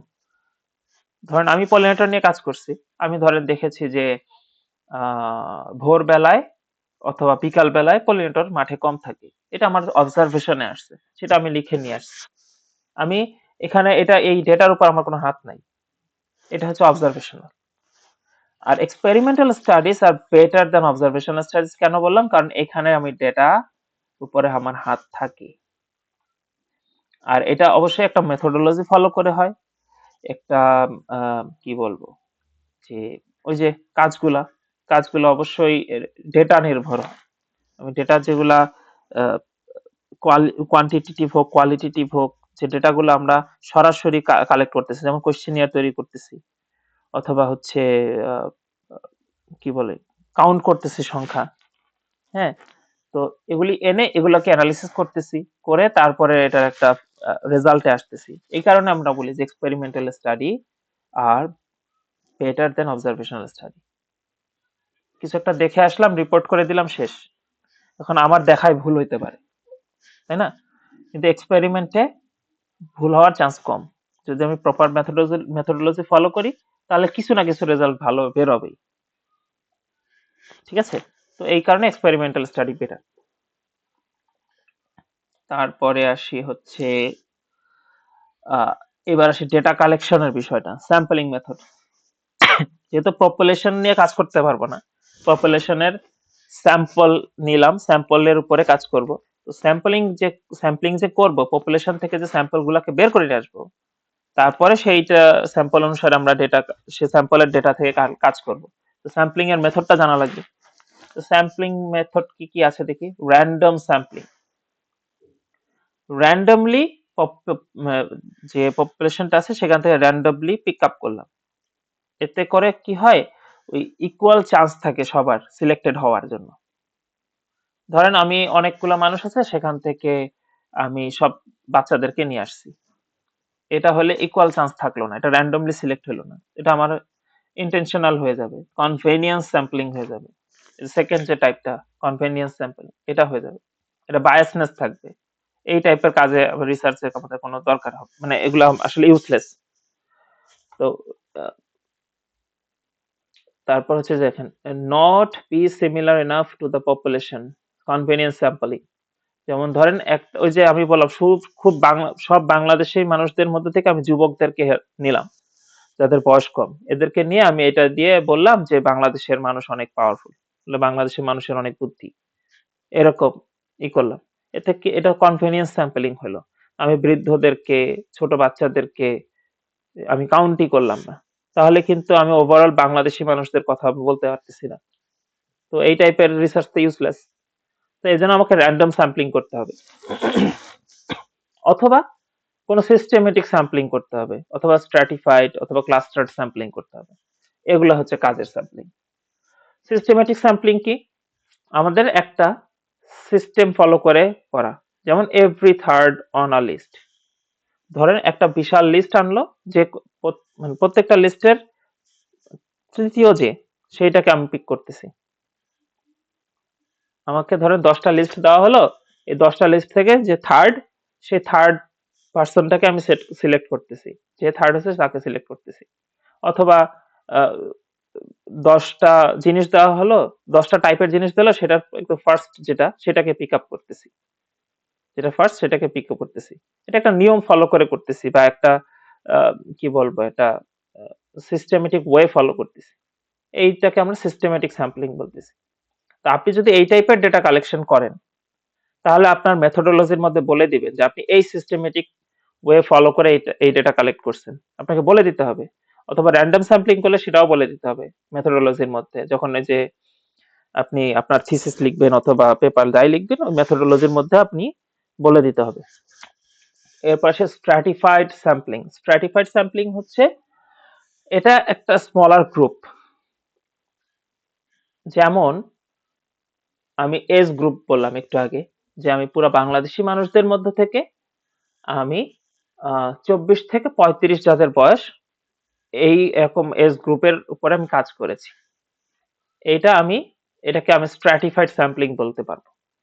এটা একটা স্ট্রেটা, পুরা ধরেন একদম জিরো, যাদের বয়স 1 থেকে শুরু করে 80 পর্যন্ত, এই প্রত্যেকটা, এটার মধ্যে তো একটা স্ট্র্যাটিফিকেশন আছে।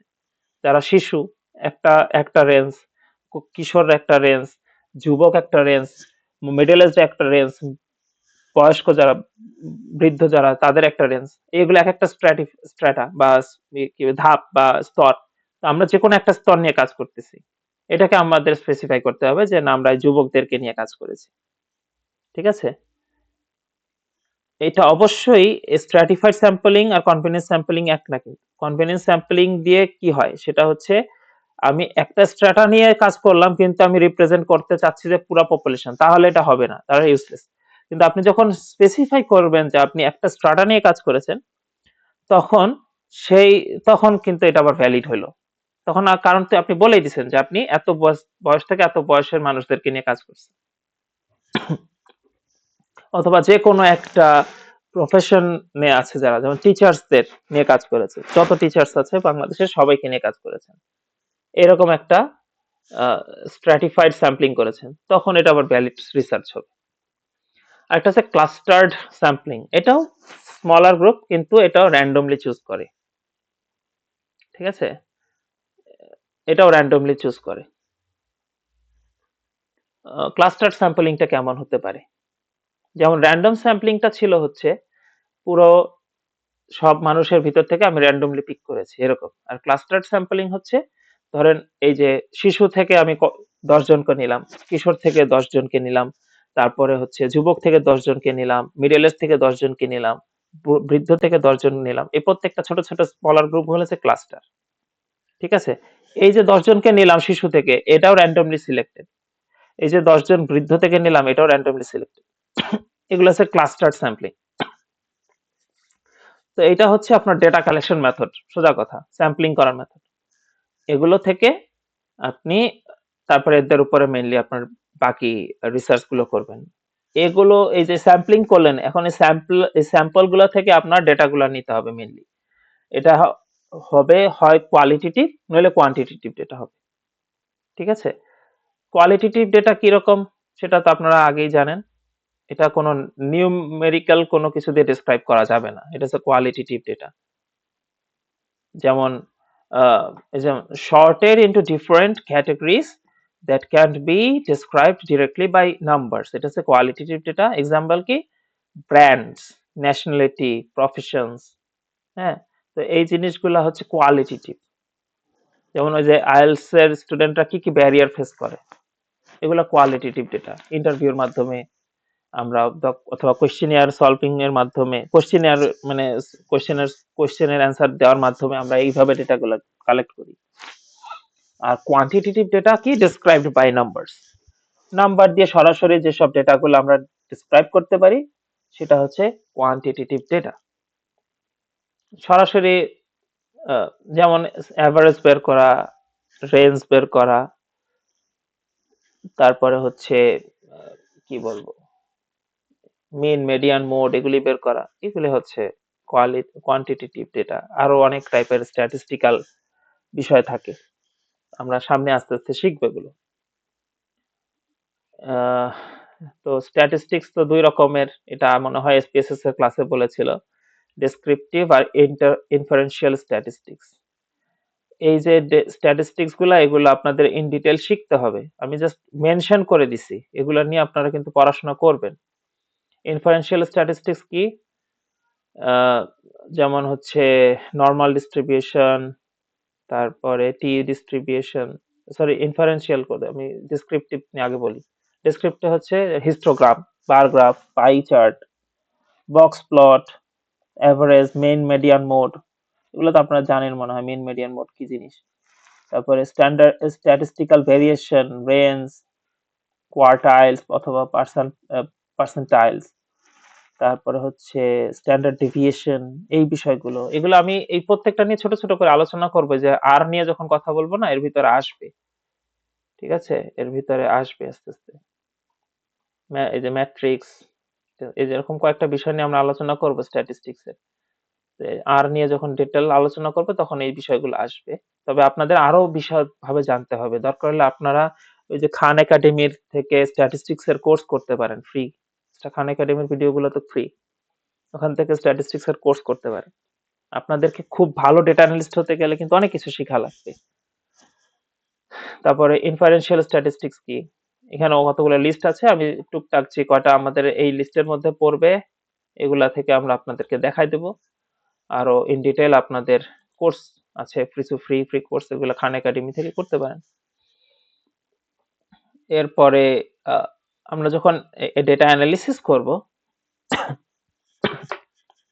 অ্যানালিসিসের যে আমরা কোন মেথডে যাব সেটা আমাদের ডিপেন্ড করবে আমাদের ডেটাগুলা কেমন, নরমাল নাকি অ্যাবনর্মাল ডেটা, এই দুটা বুঝতে হবে আমাদের। যদি নরমাল ডেটা হয় তাহলে এক রকমের মেথড ফলো করব, অ্যাবনর্মাল ডেটা হলে আরেক রকমের মেথড ফলো করব। তো এই জন্য আমাদের বেসিক্যালি আমাদের ডেটাগুলোকে বুঝতে হবে আগে নরমাল ডিস্ট্রিবিউশন আছে নাকি অ্যাবনর্মাল ডিস্ট্রিবিউশন আছে। তো নরমাল ডিস্ট্রিবিউশনের ক্ষেত্রে আমরা দুইটা, এই যে এগুলো আমি আর কিভাবে করতে হয় সেটা দেখাবো, তো টেনশনে কিছু নাই, আমি জাস্ট খালি আগে দেখাই নিতেছি। যে ডেটাগুলো পাবো সেই ডেটাগুলো আগে তো আমাদের আর এর যে সফটওয়্যার সেটার মধ্যে লোড দিতে হবে। লোড দেওয়ার পরে আমরা ডেটাগুলোতে হিস্টোগ্রাম অথবা কিউ প্লট তৈরি করে নেব। এই দুটা গ্রাফ তৈরি করলে, দুইটার যে কোনো একটা করলে আমরা বুঝতে পারবো ডেটাগুলো কি নরমাল নাকি অ্যাবনর্মাল। যদি ডেটাগুলো এই যে হিস্টোগ্রাম করি তখন যদি এরকম বেল শেপড হয়, দেখেন এই যে বেলের মতো, এটা এইভাবেও বেল হতে পারে আবার এইভাবেও হইতে পারে। মানে এটা যখন পিকে আছে আপনার এটা এরকম নিচের দিকেও যেতে পারে, উল্টা বেলও হতে পারে, আবার হচ্ছে এইভাবেও বেল হতে পারে। বেলটা বেশি এরকম ছড়ানোও হতে পারে, আবার অল্প মানে শার্পও হতে পারে, অথবা বেশি স্লেন্ডারও হতে পারে। হ্যাঁ, কিন্তু বেল শেপ যেন হয়, একাধিক বেলও হতে পারে। এখানে যেমন একটা বেল, এরকম দুইটা বেল, তিনটা বেলও হতে পারে, এগুলো নর্মাল। আর যদি কিউ প্লট করি তাহলে যে প্লট গুলো আছে না, যে ছোট ডট গুলা, ছোট ছোট গোল গোল দেখা যাচ্ছে, এগুলো কিন্তু অনেক, এই যে এক একটা গোল এক একটা প্লট, এই প্লট গুলা এই এই প্লট গুলা একটা স্ট্রেট লাইন ফলো করবে। হ্যাঁ, এটা একদম স্ট্রেট, দেখেন এই স্ট্রেট লাইনটাতে এটাকে ডিস্ট্রিবিউটেড আছে, এই যে প্লট গুলো এই ডিস্ট্রিবিউটেড আছে এই এই স্ট্রেট লাইনটাকে ফলো করে। বেশি স্কিউনেস দেখাবে না, মানে বাঁকা তারা হবে না বেশি, এরকম এই স্ট্রেট লাইনটাকে ফলো করবে। এই টাইপের ডেটাগুলা যখন আমরা এই গ্রাফগুলা দেখি তখন বুঝে যাই যে আমাদের ডেটাগুলা নর্মাল নাকি। যদি নর্মাল হয়ে যায় তখন আমরা একটা মেথডোলজি ফলো করি, অ্যাবনর্মাল হলে আরেকটা। যেমন অ্যাবনর্মাল গুলা হলে কেমন হয় দেখেন, এই দেখেন এইটা হচ্ছে স্কিউড অর ইরেগুলার, এটা কোনো বেল শেপ তৈরি করে না হিস্টোগ্রাম গুলা। এই যে একটু উপরে উঠছে, একটু নামছে, নিচে আসছে, আবার এরকম উপরে নিচে এরকম এরকম হয়েছে, কোনো বেল শেপ নাই এটার ভিতরে, এবড়ো থেবড়ো অবস্থা। আর কিউ কিউ প্লট যদি আসে তাহলে দেখবেন যে স্কিউনেস শো করবে, স্ট্রেট লাইন ফলো করতেছে না, মোটামুটি মোরলেস 45 ডিগ্রি তৈরি করতেছে রেফারেন্স লাইনের সাথে। দেখেন এই যে এই লাইনটা যে তৈরি হয়েছে এটা মোটামুটি 45 এর মতো। এখানে যদি আমি একটা লাইন টানি, যদি 90 ডিগ্রির মতো করি, এটা মোটামুটি 45 ডিগ্রির মতো আহ তৈরি করছে, অ্যাঙ্গেল তৈরি করছে এই রেফারেন্স লাইনের সাথে। তো এরকম এবড়ো থেবড়ো হবে, এটা একটু স্পাইরাল হতে পারে, ডেটাগুলো স্পাইরাল হতে পারে, অথবা এরকম বাঁকা টেরা হতে পারে, মানে এই লাইনটাকে ফলো করবে না। কিউ কিউ প্লটে এরকম আসবে, আর হচ্ছে অ্যাবনর্মাল ডিস্ট্রিবিউশনের ক্ষেত্রে কিউ কিউ প্লটে এরকম আসবে, আর হিস্টোগ্রামের ক্ষেত্রে এরকম বেল শেপ আসবে না, ইরেগুলার শেপ আসবে। তো নর্মাল ডিস্ট্রিবিউশন আসলে আমরা কি করব, আর অ্যাবনর্মাল ডিস্ট্রিবিউশন আসলে আমরা কি করব? যখন নর্মাল ডিস্ট্রিবিউশন আসে তখন আমরা অ্যানোভা করি, analysis of variance, analysis of variance, ANOVA, ANOVA table তৈরি করি, কোরিলেশন, রিগ্রেশন, এই ফলো, এগুলো ফলো করি। ঠিক আছে, মিন মেডিয়ান মোড এগুলি বের করি, যেটা যেরকম দরকার হয় আর কি। মিন মেডিয়ান মোডের জন্য কিন্তু আমাদের আর এর দরকার নেই, আমরা এক্সেলও করতে পারি। কিন্তু যে অ্যানোভা, কোরিলেশন, রিগ্রেশন এগুলো নর্মাল ডিস্ট্রিবিউশনে করি। আর এগ্রিকালচারে যারা আছেন তাদের জন্য এই যে বিভিন্ন মেথড থাকে, যেমন হচ্ছে এই যে সিআরডি, আরসিবিডি, এলএসডি, এরকম বিভিন্ন মডেল থাকে, রিসার্চ মডেল, এগুলা করতে হয়। এগুলা ইন ডিটেল আলোচনা হবে ভবিষ্যতে, মানে আরো ফিউচার ক্লাসগুলোতে।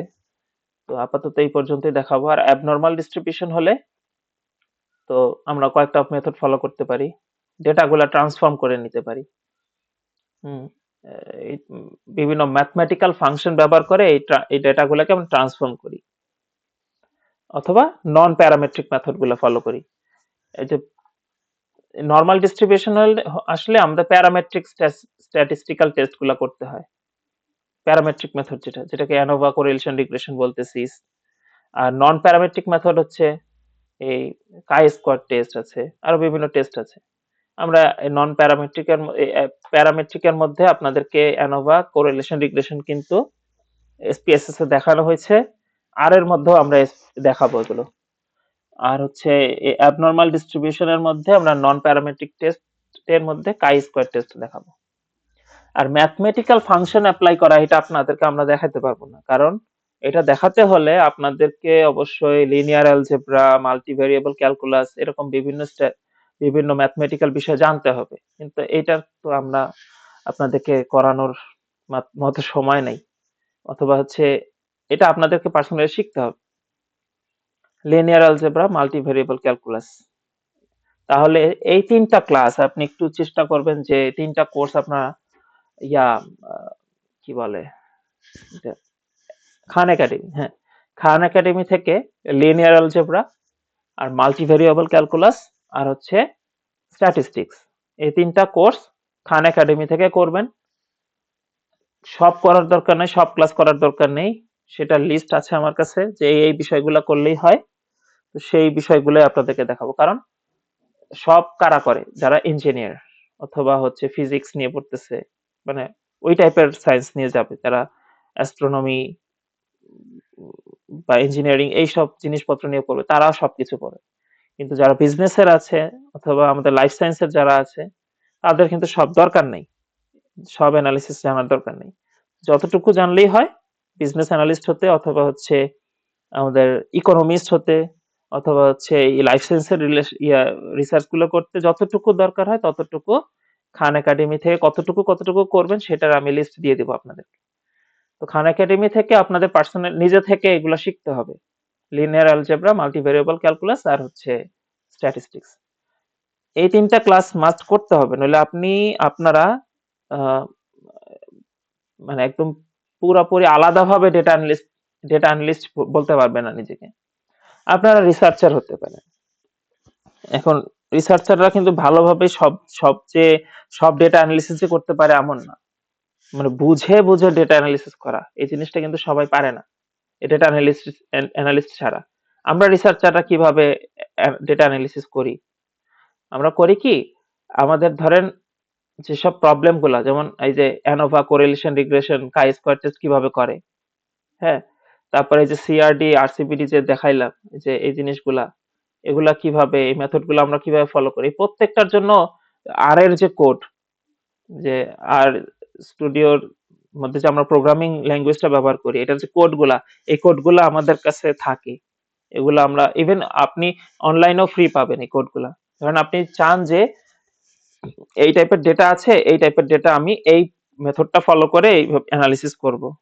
ইভেন আপনি ওই ওই জিনিসটা যদি বলেন গুগলকে, ওই ওয়েবসাইটে এই রিলেটেড ডেটা পেয়ে যাবেন, মানে সরি এই রিলেটেড প্রোগ্রাম যে ইয়াগুলো, প্রোগ্রামিং স্ক্রিপ্টগুলো পেয়ে যাবেন। ওগুলো জাস্ট কপি পেস্ট করে ডেটাগুলোকে করলে অটোমেটিক হয়ে যায়।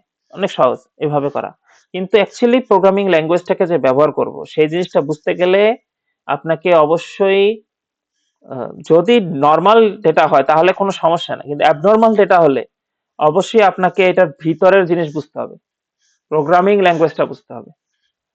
আমি আপনাদেরকে প্রোগ্রামিং ল্যাঙ্গুয়েজটাকে কিন্তু শিখাবো।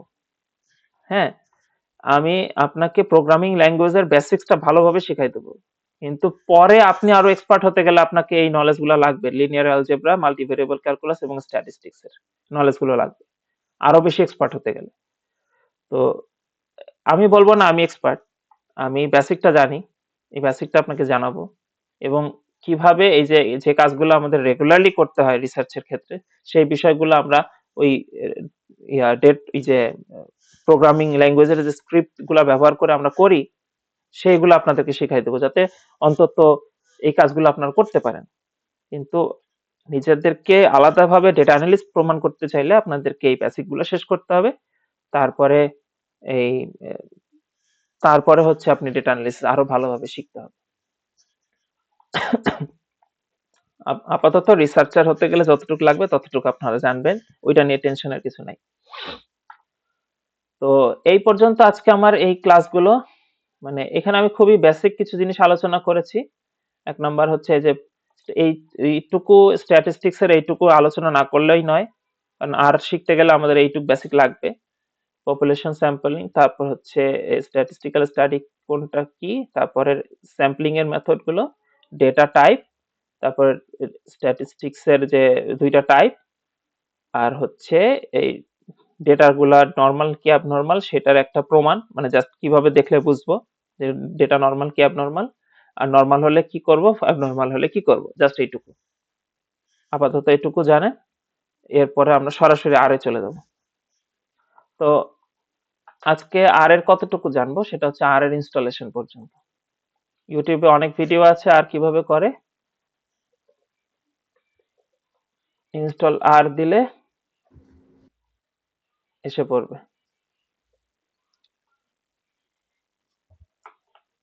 ভাই 3টা ক্লাসের কথা বলছিলেন, ভাই কোন ক্লাসগুলোর কথা বলছিলেন? কোন করতে হবে 3টা ভাই। ক্লাস? কোন কোন? এই যে ও কিছুক্ষণ আচ্ছা আগে আচ্ছা, সরি বলছিলেন। সরি, আচ্ছা আচ্ছা, হ্যাঁ, ওইটা হচ্ছে খান একাডেমির 3টা, একটা হচ্ছে মাল্টি ভেরিয়েবল ক্যালকুলাস অথবা মাল্টিভেরিয়েট ক্যালকুলাস, যেটাই লেখা থাকুক সেটা, তারপরে হচ্ছে লিনিয়ার অ্যালজেব্রা, আর একটা হচ্ছে স্ট্যাটিস্টিক্স। এই 3টা বিষয়।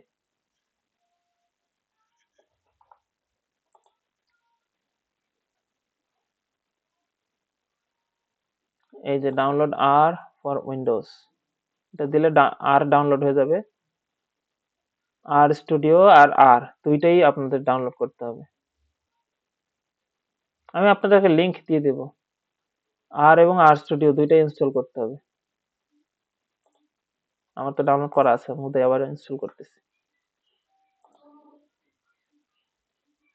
আর হচ্ছে আপনার ল্যাঙ্গুয়েজটা, এটা ইনস্টল করতে হবে। আর আর স্টুডিও যেটা, সেটা হচ্ছে সফটওয়্যার যেটার উপরে যেটার উপর আপনারা কাজ করবেন, এই যে আর স্টুডিও, যেটার ভিতর কাজ করবেন। আমি আপনাদের একটা ইউটিউব লিংক দিয়ে দেবো, যে লিংকটা ফলো করে মানে ওই ভিডিও দেখে দেখে আপনারা ইনস্টল করে নিতে পারবেন আর এবং আর স্টুডিওটা। একদম আপডেটেড ভার্সনটা ইনস্টল দিবেন। এটা আর স্টুডিও, এটা আমি ওপেন করতেছি এখন।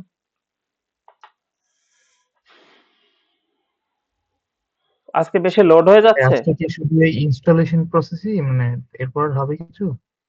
ইনস্টলেশনটা আমি কি দেখাবো, আর ইউটিউব দেখে দেখে নিয়ে ইউটিউবের লিংক দিয়ে দেবো না। আমারও ইনস্টল করা আছে আর কি, আর ও তাহলে তো আর সমস্যা নেই। আজকে কি বেশি লোড হয়ে যাচ্ছে কিনা এটা জিজ্ঞেস করলাম আর কি।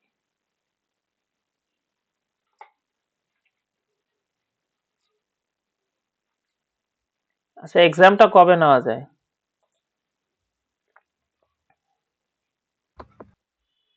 এই ডিসেম্বরের লাস্টে, মানে জানুয়ারির প্রথম সপ্তাহে। এত দেরি? ভাই আমাদের ফাইনাল পরীক্ষা চলে। ফাইনাল এক্সাম কবে শেষ? ভাই ফাইনাল 30 তারিখে শেষ হবে। ও, প্রীতি আপুরও সেম? আপনারা তো সেম, হ্যাঁ। জি ভাইয়া। হুম, তাহলে একটা কাজ করি আমরা, ফ্রাইডে 2 তারিখ দেই। 2 তারিখ, জানুয়ারির 2 তারিখ, শুক্রবার পরে শুক্রবার এক্সামটা নেই। এটা ভাইবা তো জাস্ট 1 to 1 হবে খালি। এটা ভাই ভালো, আগে সময় দিয়ে দিলে যার যার মতো প্রিপারেশন নিতে। হুম, এই হচ্ছে আর স্টুডিওর ইন্টারফেস। এটা হচ্ছে এনভায়রনমেন্ট। এখানে হচ্ছে আপনি যে ডেটাগুলো ইনপুট দিবেন সেই ডেটা সেটগুলো এখানে দেখা যাবে এনভায়রনমেন্টের ভিতরে। আপনার প্যাকেজ যেগুলো আপনারা ব্যবহার করবেন সেই প্যাকেজগুলো এখানে দেখা যাবে। আপনি যদি কোনো গ্রাফ তৈরি করেন সেই গ্রাফগুলো প্লট সেকশনে দেখা যাবে। প্লট, প্যাকেজ, এই দুইটা। প্যাকেজ হচ্ছে কি, আহ, এই প্যাকেজগুলো প্রোগ্রামাররা তৈরি করছে আমাদের কাজ সহজ করার জন্য। যেমন এগ্রিকালচারাল রিসার্চ গুলো করতে এই যে এগ্রিকলি এই প্যাকেজটা লাগে, এই প্যাকেজটাকে ইনস্টল করতে হয়। যেমন এই প্যাকেজগুলো আমার ইনস্টল করা আছে দেখে এই প্যাকেজগুলো আমার এখানে শো করতেছে, কিন্তু এই প্যাকেজগুলো অ্যাক্টিভেট করা নাই। অ্যাক্টিভেট করলে এই যে আমি এইখান থেকে ক্লিক করলে অ্যাক্টিভেট হবে। আমি যদি এখান থেকে ক্লিক করি, জাস্ট টিক মার্ক দিই, এটা অ্যাক্টিভেট হয়ে যাবে। এই যে লাইব্রেরি এগ্রিকলি, এটা অ্যাক্টিভেট হয়ে গেছে। এখন আমি এটা এইভাবেও করতে পারতাম। আমি যে লাইব্রেরি এগ্রিকলি নিয়ে যদি আমি এখানে দিয়ে তারপর এটার উপরে ক্লিক করে জাস্ট রান করতাম, তাও এটা অ্যাক্টিভ হতো। অথবা আমি কনসোল সেকশনে যে জাস্ট লিখে আমি এন্টার দিলেও এটা অ্যাক্টিভেট হয়ে যেত। যাই হোক, আমি সহজ ভাষায় আবার প্রথম থেকে বলি। এখানে আমরা মেইনলি কোড গুলা করব এই অংশটাতে, ঠিক আছে? এই জায়গায় আমরা কোডটা করব, আমাদের সোর্স যে সেকশনটা। আমাদের রেজাল্ট যেগুলো আসবে, এটা নিউমেরিক রেজাল্ট হতে পারে, নিউমেরিক রেজাল্ট অথবা রিটেন কোনো রেজাল্ট, বা আমার এই কোড করার কারণে যে রেজাল্টটা সেটা আমাদের কনসোল সেকশনে আসবে, ঠিক আছে? কনসোল সেকশনে আসবে। আর যে গ্রাফগুলো তৈরি হবে সেটা এই প্লট সেকশনে আসবে, এই প্লটের মধ্যে আসবে। পরে প্লটগুলো আমরা এই যে এক্সপোর্ট অপশনে যে ডাউনলোড করতে পারবো, পিডিএফ আকারে করতে পারবো অথবা ইমেজ আকারেও ডাউনলোড করতে পারবো, সেভ করে রাখতে পারবো আর কি, অথবা কপি করে নিয়ে কোনো জায়গায় পেস্ট করেও দিতে পারবো।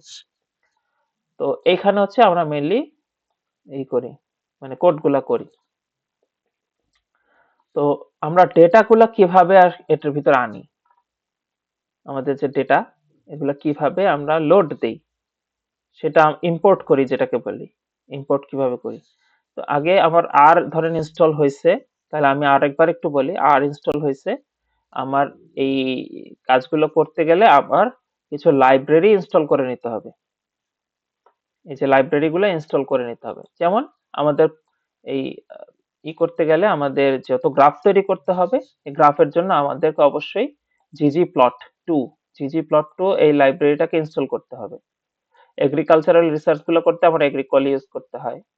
তারপরে যে এক্সেল, হ্যাঁ, এক্সেল এর যে ডেটাগুলো ইম্পোর্ট করি সেটার জন্য আমাদের লাইব্রেরি রিড এক্সেল এটা ইনস্টল করতে হয়। তো আমার যদি লাইব্রেরি গুলা আগে ইনস্টল করা না থাকে, এই প্যাকেজ গুলো না থাকে, আমরা প্যাকেজ অপশনে যে ইনস্টলে যাব। ইনস্টলে গেলে ওই প্যাকেজের নাম লিখবো। প্যাকেজের নাম লিখলে আমার যে প্যাকেজটা লাগবে সেই প্যাকেজটার নাম লিখবো। ঠিক আছে?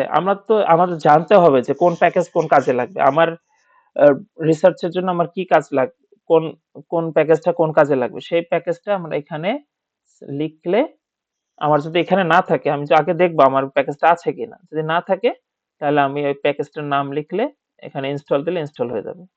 যেমন জিজি প্লট টু যদি লিখি, জিজি প্লট টু,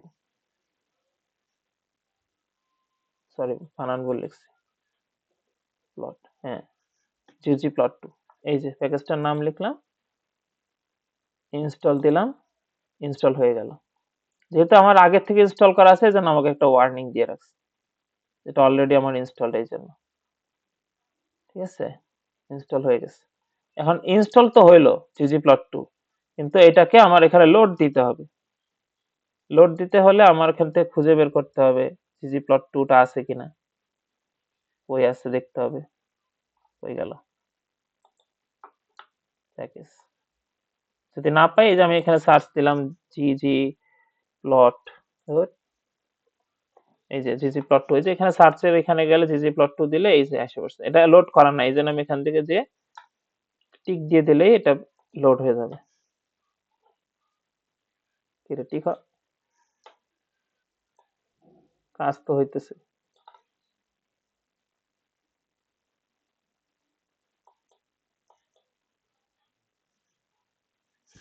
মার্ক দেখাচ্ছে না কিন্তু লাইব্রেরি ঠিকই হইতেছে এই যে। অথবা আমি যদি এইখান থেকে এই যে এইভাবে লিখতাম, আমি যদি এখানে কনসোলের মধ্যে টাইপ করে পেস্ট করে দিই তাও হবে। আবার হচ্ছে এইখানে এই যে যেখানে আমরা ইয়াটা সোর্স যেখানে সেখানে আমরা যদি টাইপ করি, টাইপ করে এটাকে এটার উপরে জাস্ট কার্সরটা রেখে ক্লিক করে আমি জাস্ট রান দিয়ে দিলেও হবে। এই যে লাইব্রেরি ggplot2 কাজ হয়ে গেছে।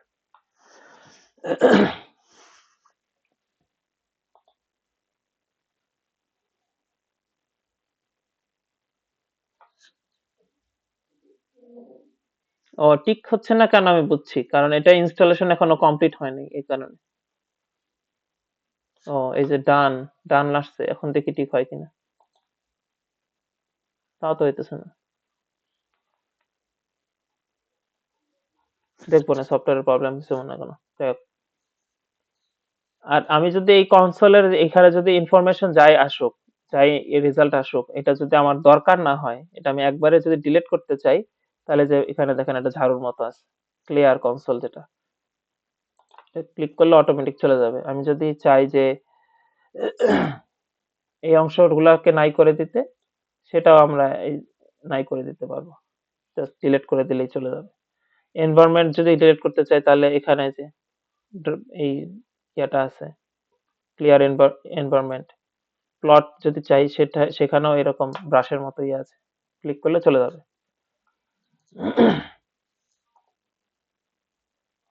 ইনস্টলেশন এখনো কমপ্লিট হয় না, এই কারণে সমস্যা করতেছে। এই যে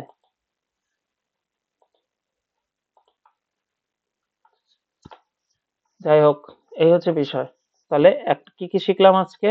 একটা হচ্ছে এই লাইব্রেরি কিভাবে ইনস্টল করে, তারপরে হচ্ছে এইগুলাকে কিভাবে লোড দেয় লাইব্রেরি গুলাকে, আরেকটা হচ্ছে এই লাইব্রেরির ভিতরে কিন্তু অনেক কোড করা আছে, এগুলো আমরা দেখতেছি না। হ্যাঁ, প্রত্যেকটা লাইব্রেরির মধ্যে অনেক কোড করা আছে। যে এই যে প্লট গুলা বা আপনার যে গ্রাফ গুলা তৈরি করতে গেলে যা যা কোড করা লাগবে এগুলো আপনি তো করবেন না, এগুলা যারা প্রোগ্রামার তারা করে রাখছে আপনার কাজ সহজ করার জন্য। এগ্রিকালচারাল রিসার্চ করার জন্য যা যা কোড করার দরকার সেগুলো করে এই লাইব্রেরির মধ্যে সেট করা আছে। জাস্ট আপনি সরাসরি লাইব্রেরি লোড করা মানে হচ্ছে সবগুলা কোডকে একসাথে লোড করা। ঠিক আছে, আপনার কাজ সহজ করার জন্য এই লাইব্রেরি গুলা তৈরি হয়। যারা পাইথন দিয়ে ডেটা অ্যানালিসিস করে, পাইথনের থেকেও বেশি লাইব্রেরি আরে আছে। এই জন্য রিসার্চ মানে ডেটা অ্যানালিসিস করার জন্য আর হচ্ছে সবার বাপ। যদিও পাইথনের ডেটা অ্যানালিস্ট বেশি, যত ডেটা অ্যানালিস্ট আছে তার 70% ডেটা অ্যানালিস্ট পাইথন দিয়ে কাজ করে। আর যদিও ভালো ডেটা অ্যানালিসিস এর জন্য, কিন্তু মেইনলি ডেটা অ্যানালিস্ট বেশি হচ্ছে পাইথনে, পাইথনের ইউজার বেশি। কারণ কেন ভাই? হ্যাঁ হ্যাঁ জি ভাই, পাইথনে কেন ইউজার বেশি সেটাই জানতে চাচ্ছিলাম। ও আচ্ছা, পাইথন বেশি এআই তে ব্যবহার করে বলাবান। এমন না যে মেশিন লার্নিং এর কাজগুলোতে আর ব্যবহার হয় না, এমন না, কিন্তু পাইথন ব্যবহার করে বেশি। এজন্য পাইথন দিয়ে ডেটা অ্যানালিস্ট হওয়ার বেশি, ঝোঁক বেশি। কারণ যারা এআই রিলেটেড কাজগুলো করে তারা হচ্ছে ডেটা সায়েন্টিস্ট যারা হয় মেইনলি, তারপর হচ্ছে এআই এর কাজগুলো করে তারা পাইথন শিখে, তারপর হচ্ছে এই মেশিন লার্নিং, ডিপ লার্নিং এগুলা ব্যবহার করে, পাইথন ব্যবহার করে। ওইদিকে মানে মানুষের ঝোঁকটা বেশি এই কারণে। এবং যেহেতু ওদিকে মানুষ এখন বেশি, তুমি এখানে হেল্পও বেশি পাবা। যেমন তুমি একটা প্রবলেমে পড়লা পাইথনের কোনো কাজ করতে যায়, এখন তুমি এই রিলেটেড কন্টেন্ট বেশি পাবা ইউটিউবে, কারণ এই রিলেটেড প্রবলেম নিয়ে বেশি মানুষ মানে সলিউশন করার মতো মানুষ অনেক অভাব নেই, আর নিয়ে কাজ করে কম, এই হচ্ছে বিষয়। কিন্তু আর হচ্ছে ডেটা অ্যানালিসিস এর জন্য সব থেকে ভালো। একাডেমিক ক্ষেত্রে আবার আর এর ব্যবহার বেশি পাবা তুমি। একাডেমিক ক্ষেত্রে আমি একটা স্ট্যাটিস্টিক্স শেয়ার করছিলাম তোমাদের সাথে আগে, আপনাদের সাথে আর কি, গ্রুপে। ওই যে একাডেমিক ক্ষেত্রে আর এসপিএস এর সব থেকে বেশি ব্যবহার হয়, রিসার্চ ফিল্ডেও আর এসপিএস বেশি ব্যবহার হয়। আর যদি মানে ডেটা অ্যানালিস্ট হিসেবে তুমি আপনারা যদি করতে চান, মানে ক্যারিয়ার ডেভেলপ করতে চান, তখন আবার পাইথনের দিকে যাওয়া ভালো। আর রিসার্চার হিসাবে হায়ার স্টাডির ক্ষেত্রে যদি করা যায় তাহলে আর হচ্ছে এসপিএস জানলেই হয়।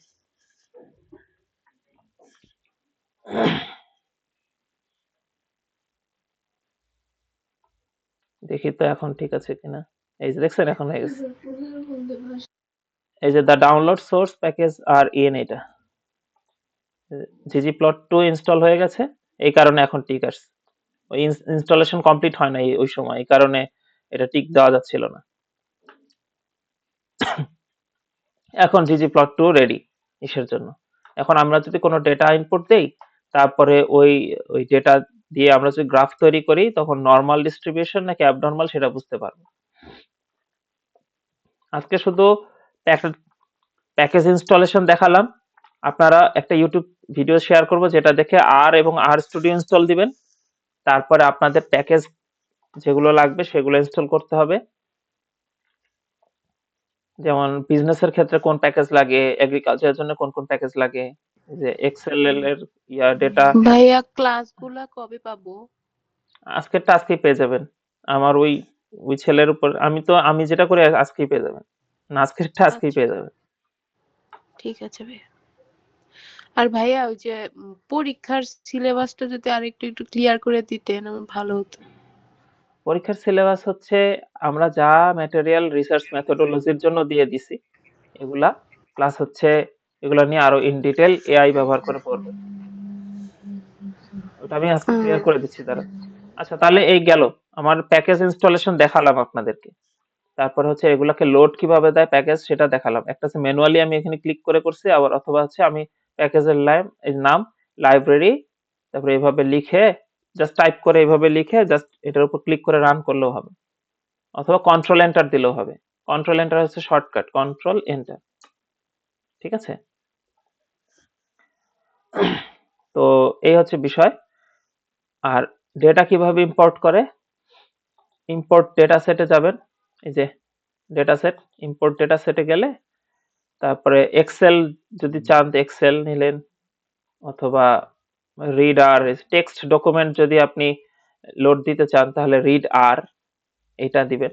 আর এক্সেল করতে চাইলে অথবা এসপিএসএস এর যে সব থাকবে ওইটা যদি চান তাহলে ফর্ম এসপিএসএস এটা দিতে পারেন। আমরা এক্সেল ডেটা, যেহেতু এক্সেল এর মধ্যে আমরা ডেটাগুলো যেহেতু আহ, আহ, মানে এক জায়গায় করে রাখি, তাই ফ্রম এক্সেল দিলাম ধরেন। তখন এরকম একটা ইন্টারফেস আসলো, তখন আমরা সরাসরি ব্রাউজে গেলাম। ব্রাউজে গেলে আমাদের যেখানে ডেটাগুলো আছে সেই ডেটাগুলো নিব। আমার ডেটা কোথায় আছে দেখি, ধরেন এখানে আমার কিছু ডেটা আছে, ধরেন এই যে একটা ডেটা রুহুল নামে সেট করছি, এটা আমি ওপেন দিলাম, দিলে এই যে প্রিভিউ দেখাবে আপনাকে যে এটার কি কি ডেটাগুলো আছে, এটা আপনি প্রিভিউ এখানে দেখতে পারবেন। এটা লোড নিচ্ছে, এই যে ডেটাগুলো দেখাচ্ছে, ঠিক আছে, প্রিভিউ দেখাচ্ছে। ডেটাগুলোর টাইপ কি, ডাবল, লজিক্যাল, ক্যারেক্টার, নিউমেরিক্যাল, এরকম বিভিন্ন টাইপ থাকে। আপনি কোন ডেটা কি টাইপের সেটা আপনি এখানে ডিক্লেয়ার করে দিতে পারবেন, যে নিউ ক্যারেক্টার, নিউমেরিক, ডেট, নাকি এই যে এরকম বিভিন্ন ইয়া আছে, স্কিপ করব নাকি ইনক্লুড করব, কোন টাইপের ডেটা এটা আমি বলে দিতে পারবো এখান থেকে, মানে ডেটা টাইপ সেট করে দিতে পারবো। যদি ডাবল দেওয়া থাকে, নিউমেরিক ক্যারেক্টার দুইটাই বোঝায়, মানে যে কোনো একটার মধ্যে থেকে এটা আসবে। সাধারণত নিউমেরিক গুলাকে ডাবল দিলে নিউমেরিক ধরে নেয়, ওটা কোনো সমস্যা না। আমরা সাধারণত ডেটা এখান থেকে ডিক্লেয়ার করে দিতে পারি যে কোন কলামটাকে ও কি চিন্তা করবে। যদিও আমরা যখন লোড দেই তখন ও অটোমেটিক বুঝে নেয় যে লেখা, যেগুলা লেখা কোনো জাস্ট নেম টাইপের বা কোনো লেখা আছে, এগুলাকে ক্যারেক্টার হিসেবে ধরে ডেটা টাইপ। আর যেগুলা সংখ্যা সেগুলাকে হচ্ছে নিউমেরিক বা ডাবল ধরে নেয়। এগুলো ওর নিজে থেকে কিন্তু ধরছে, কিন্তু আপনি যদি স্পেসিফিকলি চেঞ্জ করতে চান, যেমন এটাকে ও নিউ ক্যারেক্টার ধরতেছে, কিন্তু আপনি চান যে এটা ক্যারেক্টার না, এটা নিউমেরিক, তাহলে আপনি এখান থেকে ডিক্লেয়ার করে দিবেন, নিউমেরিক ডিক্লেয়ার করে দিবেন। তাহলে ওইটা বুঝে নিবে যে এই কলামের যা যা আছে ইনফরমেশন গুলো, এগুলো সব নিউমেরিক হবে। ঠিক আছে, দেখেন ডাবল বলে রাখছে, কই গেল এটা, হ্যাঁ এই যে এটাকে নিউমেরিক ধরে রাখছে, নিউমেরিক একটা সাজায় নিছে।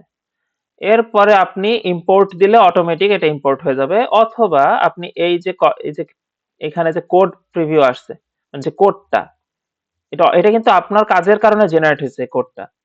আপনি জাস্ট এই কোডটাকে কপি করেন, এখান থেকে কপি, এখানে ক্লিক করলেও কপি হবে, অথবা কন্ট্রোল সি দিলেও কপি হবে।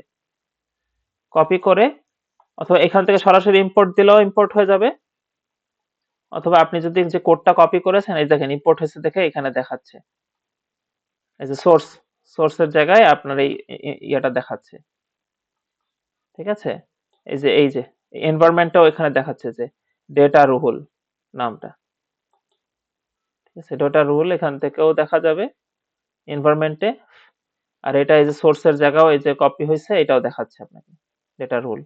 অথবা আপনি যে বললাম যে আমি যে কোডটা কপি করেছি সেই কোডটাও যদি আমি এখানে রান করি, তাও কাজ হবে। যেহেতু এটা এগ্রিকালচারাল ডেটা, এই কারণে দেখেন লাইব্রেরি এগ্রিকলিটা কপি হচ্ছে। আর এটা যেহেতু এক্সেল শিট, এই জন্য দেখেন লাইব্রেরি রিড এক্সেল আসছে। আমি এটাকে জাস্ট রান করি, দেখেন কোডটা রান করছি, আবার আপনাকে এটাই দেখাচ্ছে। সরাসরি কোড রান করলেও দেখাবে, আর যদি আমি কোড রান না করি, ওইখান থেকে ইম্পোর্ট করি, তাও এটা দেখাবে। এই হচ্ছে বিষয়। তো তাহলে কি কি শিখলেন?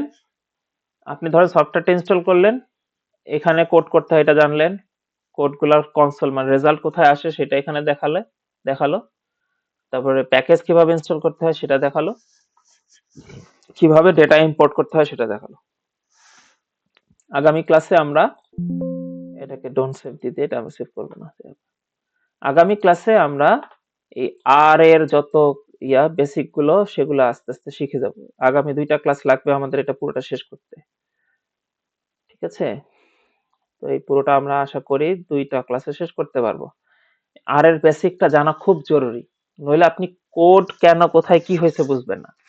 আপনি ধরেন যে কোডটা কপি করে আপনি কাজ করবেন রিসার্চের, এখন ওই কোডের প্রবলেম কোথায়, ওই কোডটা কেন রান হচ্ছে না, অথবা ওই কোডটা কেন কাজ করতেছে, এগুলা বুঝতে গেলে আপনার এই আর বোঝা লাগবে, আর এর এই বেসিকটা বোঝা লাগবে। আর এর বেসিকটা এই যে W3 স্কুলের এই ওয়েবসাইটেই পাবেন। এই লিংকটা আমি পরে দিব, এখন দিব না, যখন এটা বুঝাবো সে মানে আগে নেক্সট ক্লাসে আমি লিংকটা দেব। আর এই 2টা ডকুমেন্ট আপনাদের কাছে আজকে শেয়ার করে দেব, এই 2টা আগেও শেয়ার করছি, আবার শেয়ার করে দেব, যেহেতু এই 2টার উপর এক্সাম হবে, এই 2টা হচ্ছে মেইন। এই যে আমার স্লাইডটা প্লাস হচ্ছে এটা, ঠিক আছে? এই দুটো শেয়ার করব। আর হচ্ছে ওই আরো কিছু স্লাইড কিন্তু শেয়ার করা হয়েছিল আপনাদের সাথে। রিসার্চ ব্যাচে যাই, দেখি কি কি শেয়ার করা হয়েছে। লিঙ্কস, ডক্স কি দিছি জানি না।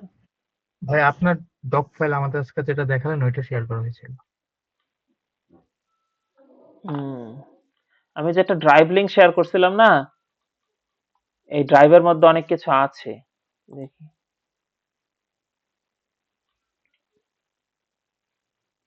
এই যে ডকটা,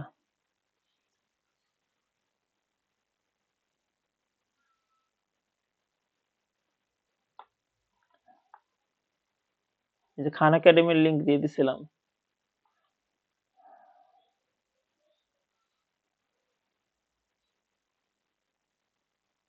শাকিল যে ক্লাসগুলো নিয়েছে, শাকিল কিন্তু অনেকগুলো স্লাইড শেয়ার করেছিল আপনাদের সাথে, এই গ্রুপের মধ্যেই আছে। ওই স্লাইড গুলো দেখবেন, ওই স্লাইড গুলো থেকে কোশ্চেন হবে। আমি দেখতে পাচ্ছি না, কারণ আমার অনেক পরে লোড দিছি তো, মানে লগ ইন করেছি এটাতে, এই জন্য আগের প্রিভিয়াস মেসেজ গুলো দেখাচ্ছে না। আপনারা গেলে দেখতে পাবেন শাকিলের যে নোট গুলা। আমাকে এখানে শো করতেছে না, ডক্সে গেলে পাওয়া যেত। দেখি আছে কিনা।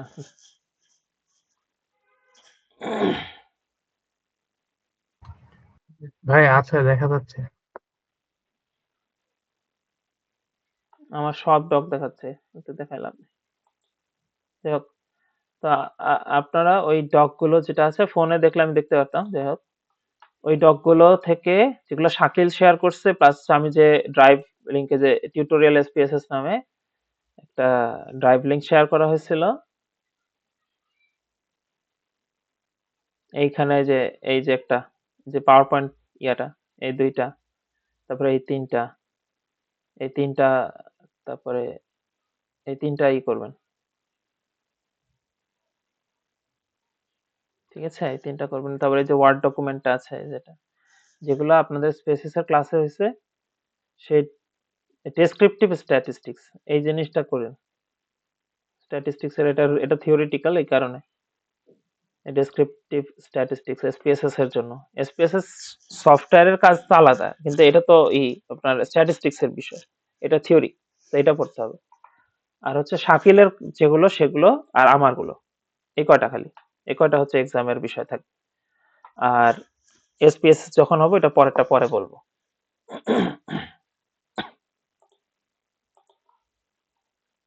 এর ভিতরেই থাকবে। আর খান একাডেমির যে 3টা কোর্স, এই 3টা কোর্সের ইয়াটা আপনারা